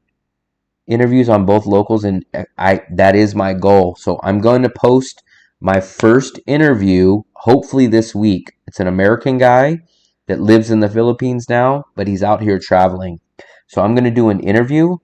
But my audience is a little picky. Like sometimes I do a little bit different of a video, like a top 6 traveling app, and people dog me. They're like, "Man, why did you do this video? This isn't you out traveling." So I don't know how people are gonna react to my interview video, but I'm hoping that people will like it because if they do, then I would like to maybe even do 1 video per week or 1 interview per week or 1 interview per 2 weeks. But I have to see how people react to my first interview video that I do. Hopefully you guys will like it. I hope that it'll get some good traction. Try chaptering your long lives. Maybe I will. I like I said, I've just really started to learn the ins and outs of YouTube. So I will have to go in and try to learn all this stuff. Like right now, the big issue that everyone's mad at me about is my tripod issue. So people will complain to me a lot about how much bouncy and shaky my mobile streams are. Not when I shoot with my GoPro, the actual videos. So now everyone's recommending me get in a gimbal but it's just kind of hard because I have a GoPro. I have my GoPro camera and I have my Pocket 2. So I have two different cameras. These are both great cameras, but people want me to go buy a whole new accessory just for my mobile streams, which I'm only doing very rarely up till this week. And I just don't know if I want to invest in that for something that I won't really do that much. The travel app was good. So I take that back. People loved the travel app video or they hated it. There was no in between. People were basically like, why'd you do it? I don't care. Or they were just like, I already know those apps. I didn't check. And I was like, okay. Or other people were like, wow, I didn't know you can do that on this. Thank you. Like it was a hit or miss. Like let's look real quick. I think that travel app didn't really get that many views. I thought it was one of my best put together videos. I took time. It really took me a long time. I think I spent like 3 days editing that. But if you look at the views wise, it didn't do that great. That was probably so I got 900 views in 9 days. So basically, I got 100 views a day. But now look at something like this. Like the Visa video got 7,000 views in 3 weeks. This Visa video got 2,000 views. Um, I spent a lot. That might have been the most time consuming video that I did. Um, I didn't know about InDrive. Well, work's over. Was nice. Okay, all right. Appreciate it, Billy. I'm gonna wrap up pretty soon too. I'm gonna only be on here a couple more minutes. We've been doing so many lives the past week. I've never really done lives until this past week, and I've just been hammering them. But if you want, Billy, check out. I'm gonna do something tomorrow. I'm probably gonna go to the street market tomorrow. Um, and we're gonna do a live from probably the Vincom Mall in the next few days also. So we're gonna have a couple more lives because I just don't have nothing to upload as of yet. Yes, videos of me traveling. Okay, traveling Sasquatch. What places or what countries do you primarily go to? Are you out here in Asia or what region of the world are you traveling in? Um, let's see. Got about 10 current people in here right now. Um, the hard part is because I'm in Vietnam, so I have a very wide variety of viewers. So I do the earlier streams, like I do the 11 a.m. or 11 a.m. to 2 p.m., somewhere in that range stream, so that I can get the USA, my followers then. And then I do this later stream for all the non-USA people because I get like two groups. Like I did one earlier in the morning today. I did this video today earlier, this live stream. Where's my live streams? Because I get two different audiences. So we did this one 9 hours ago, and this was in the daytime. Um, so we walked down to the Moon Milk. We did the local neighborhood walk. We went into the grocery store, Moon Milk. Um, we actually ran into a nice viewer. We had a new subscriber that watched my channel, he said. Then we went into the butcher shop, which is right here. This is a really cool place. I really like the butcher shop. So I did that for the earlier for like the USA audience because they're up at a different hour. Remember, we're Vietnam is 14 hours different from California, where I'm from.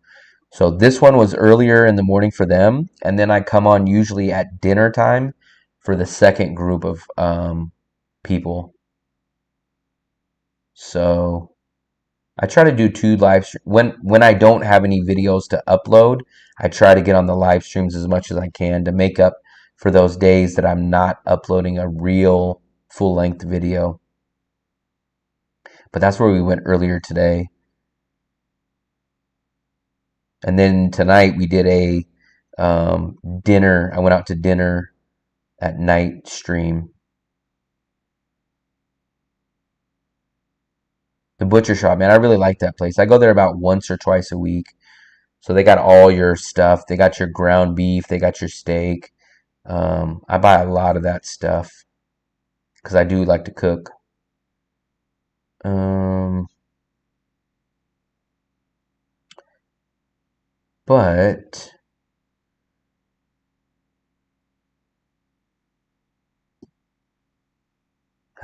I I would recommend if you like and you know about a subject like plumbing, electrician, if you know how to surf, like whatever you know a lot about, I recommend doing that. Like myself, I think a lot of people understand that I'm a budget traveler. I know how to keep my budget in. I know how to travel. I know the visa stuff. I know that. So I kind of think people like me because of that. Like I think it really helps rather than trying to force yourself into a category to try to learn something to fit in and be like, well, I don't really know about baking cakes, but I know everyone that does cake baking videos, they make a lot of money or they get a lot of views. You can kind of tell like people that get into that don't really know what they're doing. So I think that's kind of the thing. I would do something that I can really talk about and really know about. Um, Going to Danang in November. Okay. Where are you flying from? Are you flying from USA or where are you going? Where are you flying from? I think this mic is kind of good. I think we're going to wrap it up in about 2 or 3 minutes. We did this stream for 3 hours, guys. I'm going to get some good sleep tonight because I've been staying up because I watched UFC 2 nights ago at freaking 5 o'clock in the morning Vietnam time. And then I watched the 49ers game like at 4 o'clock in the morning today. So finally, I don't have to stay up that late tonight. North Carolina, okay, okay. So you're way on the other side of the USA than me. I'm from California, but I am out in Vietnam now. Um, are you gonna stay for 30 days? Or are you going to do the 90-day visa, or are you just coming for a shorter time, or what? And have you done your visa already? Have you done the visa already?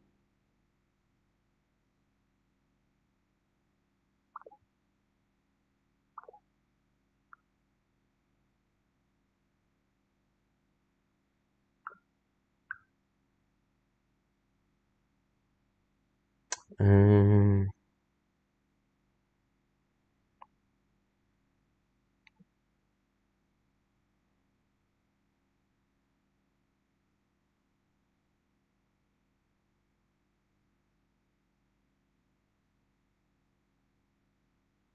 First trip, only a week. That's going to be a short time. I think you'll realize um, how short trips are. Like, you'll realize it'll be a whole, you'll waste, like, from getting into the airport and stuff. Um, you'll realize how quick time goes, man. I used to travel very, very fast back in 2019, but then I just freaking realized like you lose a lot of time when you fly in from another city. You got to check into your Airbnb. You got to do all this. It gets crazy, man. Um, so are you flying directly into Da Nang and you're done with your visa? That's good. Did you have any problems with your visa or you got approved, didn't have to edit anything and probably just happened like 3 days? So, how long did your visa take? Probably 3 or 4 business days, right? And did you get it done on the first try, or you had to go back in and edit anything?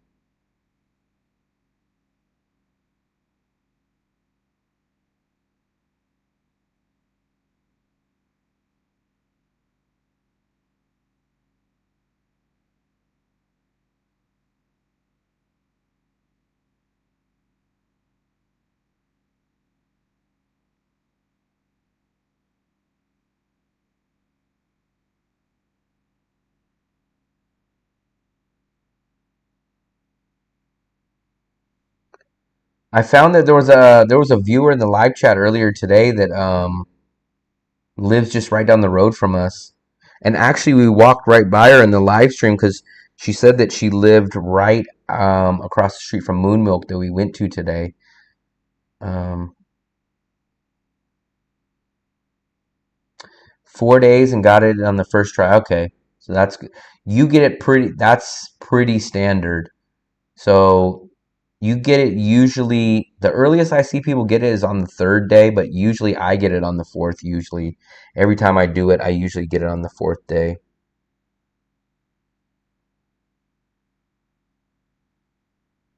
That's how it usually at least works for me. I usually get it on that fourth day.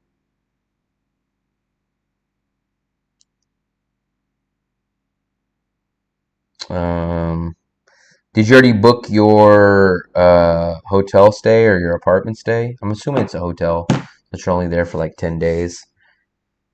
Did you book that yet? And what airline are you flying on?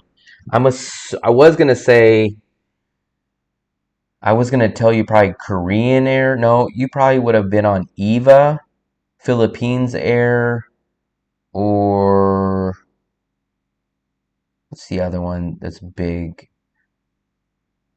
You're probably switching flights though from the East Coast to the West Coast. I would say EVA or maybe the Philippines airline is what you're probably going to take. Um, or China Airlines. I wonder if you got China. I've taken China Airlines before because you're probably stopping. I'm assuming you're going to probably stop on the West Coast or in Texas. And then I think you're probably going to stop again in Taiwan. That would be my guess. Pavilion. Let's take a look where that's at. Let's see what area you're going to be in. I kind of think I've heard of Pavilion. Um, let's take a look where you're going to be.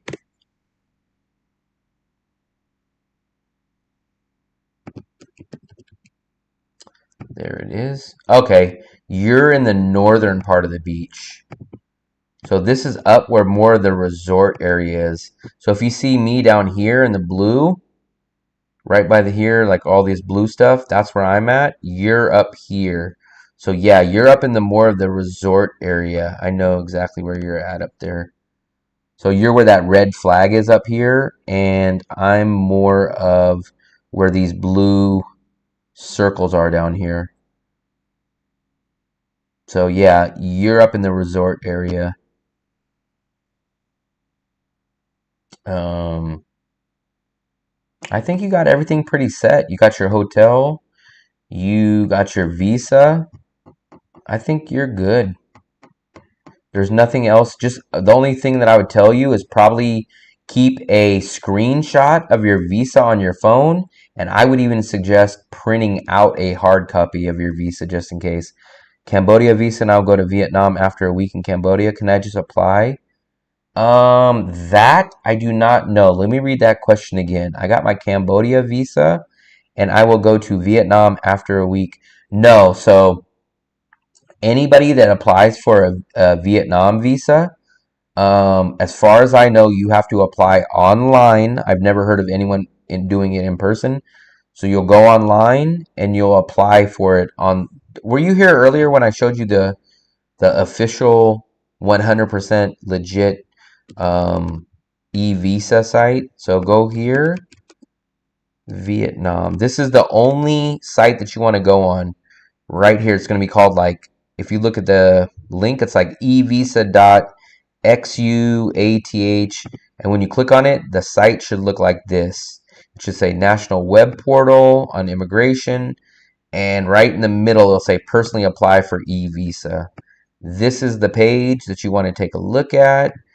And this is the e-visa application.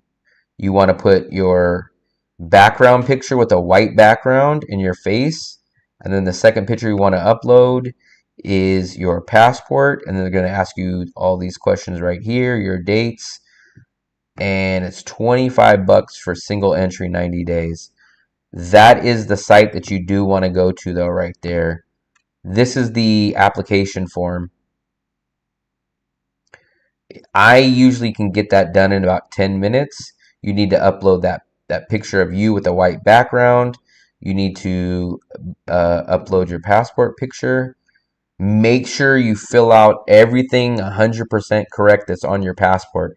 So whatever your passport name is, if there's an extra space, if there's a hyphen, if there's a dash, you need to put it exactly there correctly, or else they'll kick it back to you and say you need to fix it, and then it'll take another 3 days to process.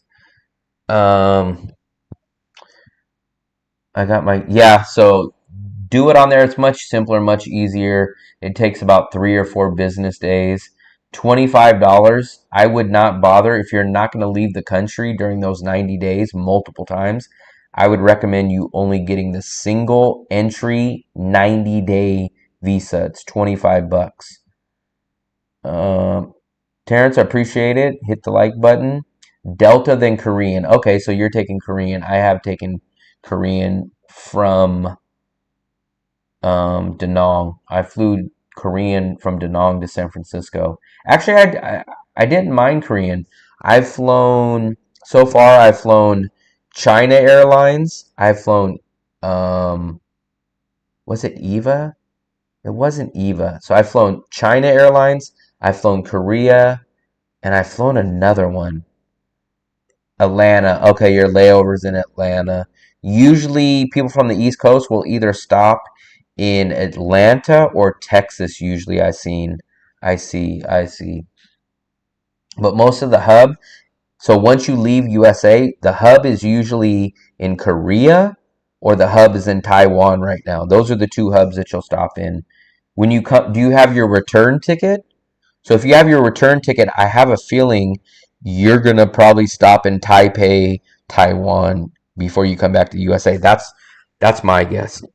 I've seen all the flights. The flights you'll learn are kind of like clockwork. You'll learn it's not that much different. Like there's main hubs that fly into certain areas and you usually can guess what airline. I didn't fly Eva, I don't think. I flew, damn, it was another airline. I think it was like a Malaysian airline. Shoot, Asiana. That's what I flew. Asiana. I've flown Asiana. I've flown China, and I've flown Korean. Besides that, the other one that I flew internationally was United. I liked United, but actually, I would say Asiana and China Airlines have probably been the best airlines that I flew overall. China Airlines, I was very impressed with, and Korean Airlines, I think I was impressed with them too. No, Asiana. Korean was not bad at all, but I would put China and Asiana slightly higher. I would put Korean Airline on there on probably the same level as United. I liked United. I never had a problem with United, but I would put Asiana and China Airlines as the top. The one below that would probably be United, and Korean would probably go on that. I recommend, I don't know if you've ever flown internationally. I'm cheap, as you guys know, but I do spend the money on the 24-hour Wi-Fi because it makes a huge difference. Sasquatch, if I were you, I'd pay the 20 or 40 bucks, whatever it costs, to pay for the in-flight Wi-Fi. You can buy like unlimited Wi-Fi for like 24 hours, the 1 day pass. I would get it. I spend the 20 or 40 bucks because it makes it so much easier and better of a flight if you could be online the whole time rather than watching the movie or trying to sleep. I really, really recommend spending that extra 20 to 30 bucks usually for the internet. I do because I check my Facebook, I check my Instagram, and it makes the flight so much easier. You can message people on Facebook, you can message your family, you could do pretty much everything. I would pay the extra.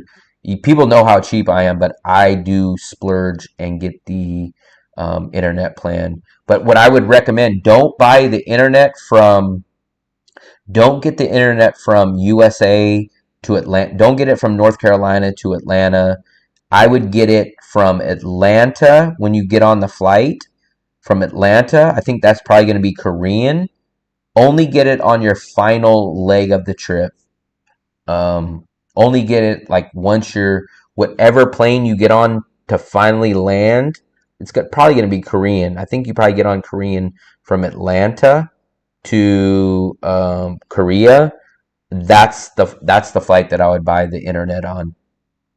And you're gonna get served food. I think you're gonna probably get 2 or 3 meals. You'll probably get a breakfast and a dinner, I think.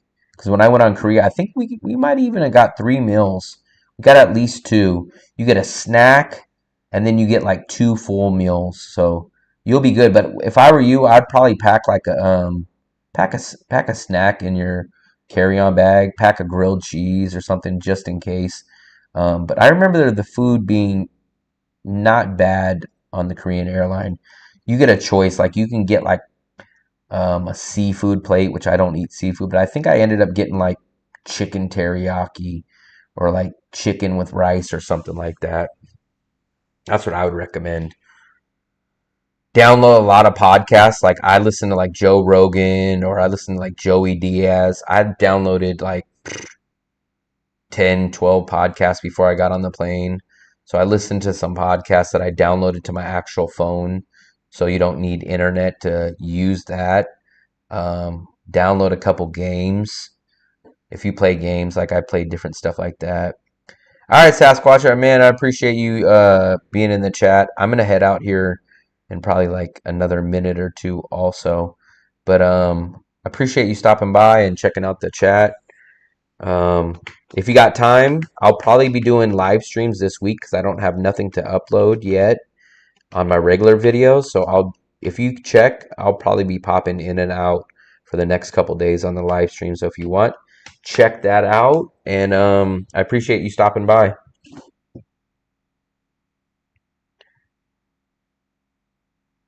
23 people.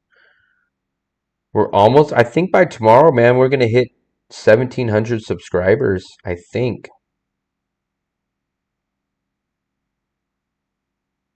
I think we're going to hit 1,700 by tomorrow. If not by tomorrow, by the next day. So we'll be at 1,700. So all of our milestones are just kind of like each 100 now. Mr. Coconut, what's up? You've been disappeared. I thought you left a long time ago, but I guess you've just been sneaking in the background. I was giving some nice tips. I think you're heading out, right, Mr. Coconut? I'm going to be heading out in a minute, too. Hopefully you guys got some value. Hopefully you guys got some tips. So I appreciate everybody that's been in here. Try to find out what's going on in your other account, though. Like, try to log out and maybe try to log back in. Because I don't know why that other account's not working for you, but try to log out or try to contact YouTube or something, because you should be able to chat. TPN, I appreciate it. We appreciate it. I appreciate everybody in this stream. I would recommend try to contact YouTube. Maybe send YouTube a message. That's crazy. I don't know why. I don't know. Did you violate any other rules or something maybe on YouTube's end? I don't know what it could have been. Okay. See what they say. Yeah, wait for them. It's definitely nothing. I didn't do anything or nothing from the room. So it has to be it's either on something you did on your end or YouTube side, but it's nothing coming on this side. Mark, technically that's true, but you only get 45 days. So some people like to stay longer than 45 days. So if you wanted to stay 90 days, you do have to apply for a visa. If you're going to be here for 45 days or under, then you don't need a visa. But if you're going to be here for anything over 45 days, you do need to apply for the 90-day visa. So it's a technicality. If you guys are going to be here for 44 days or under, or 45 days and under, then you don't need a visa. But if you're going to be here for 90 days, then you do need to apply. I didn't, man. I didn't.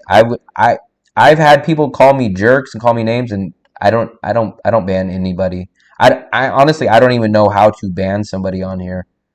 I have no clue how to even do it, but I don't think I'll ever ban anybody. Like, as long as people are commenting on my channel, they're at least engaging. So I'm assuming it helps my algorithm, even if they make negative comments, but it doesn't even matter. I can leave and re-enter and get a for. You can, but think about it this way. So, Mark, so you could pay $25 for a 90-day visa, right? Or how much is it going to cost you to leave the country and come back? It's definitely going to cost you more than $25. So on a money aspect, it's cheaper to just get the 90-day visa, because let's weigh out your options right here. So let's say right now you apply for the 90-day visa. You pay $25 for that visa, right? Now let's weigh out your option of the 45-day visa. What are you going to do? So where are you going to go? If you're going to take a flight, a round trip ticket, you're going to spend $130 to get to Bangkok. Or you do the bus run, and that's 150, 160. So all you need to do is pay the $25 and you get the 90 days. There's no way you're going to be able to leave the country after 45 days and do a round trip ticket or the bus run for $25. So you have to look at it from that perspective. Now, if you only want to be here for 45 days and you want to go travel and see another country for a week or something, then I understand that perspective. But if you're just going to turn right back around pretty quick and come back to Vietnam, you're going to spend more money on the transportation and flying in and out or the bus run. So that's when I recommend paying the $25 for the 90-day visa. But if you just don't plan on being here for more than 45 days and you're going to move on to Thailand and go to Thailand for a month or something, then I understand the 45-day thing. But if your plan is to come right back to Nong, you might as well just pay the $25 to stay here for the extra 45 days than to have to go pay. There's no way you're going to leave Vietnam and pay $25 to do a bus run or to do a flight. It just won't happen. I think I've gave all my wisdom for the night, man. I don't know if there's anything else I can really tell you guys on those topics. I'm trying to think. We did a GOTA tonight. We did the visa process. I kind of gave you the back side of the deals on how the analytic works on YouTube. I think we covered a lot of stuff. My goal is to be able to spend that long. What do you mean by that? Oh, your goal is to be able to spend 90 days. So the visa is only $90. Get the single entry 90 days. Don't pay the multiple entry. As long as you don't plan on leaving the country multiple times. So the multiple entry 90 days is $50. The single entry 90 days is $25. If you just plan on staying in Vietnam for that 90 days and you don't plan on leaving and coming back, just get the single entry 90 days. $25. $25 over 90 days, you're spending what? $8 $8 a month on the visa. Like, it's insane. $8. $8, 16, 24. Yeah, you're spending like $8 on the total visa cost. Get some sleep. I'm about to leave right now too, Leo. I was just answering Mark's last little comment, and then I think I'm gonna sign out. So I recommend the single entry 90-day visa. It's $25.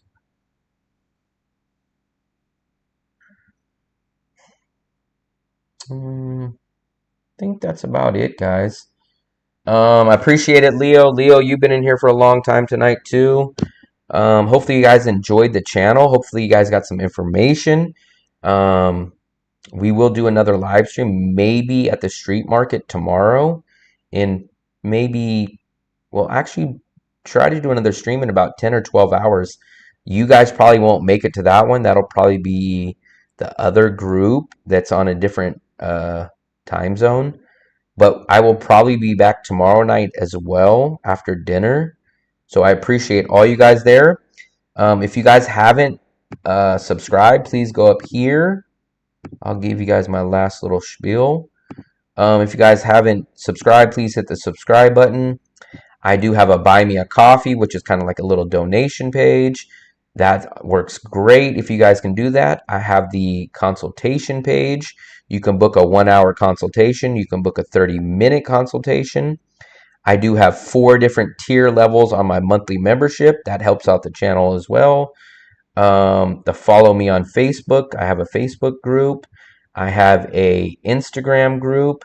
So if you guys want to check out that, I appreciate it.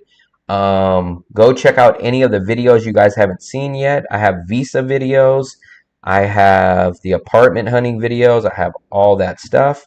So I appreciate it, guys. I will see you guys soon. Once again, thank you guys a bunch. I appreciate it very, very much. I will chat with you guys later, and I am going to head out. So once again, thank you very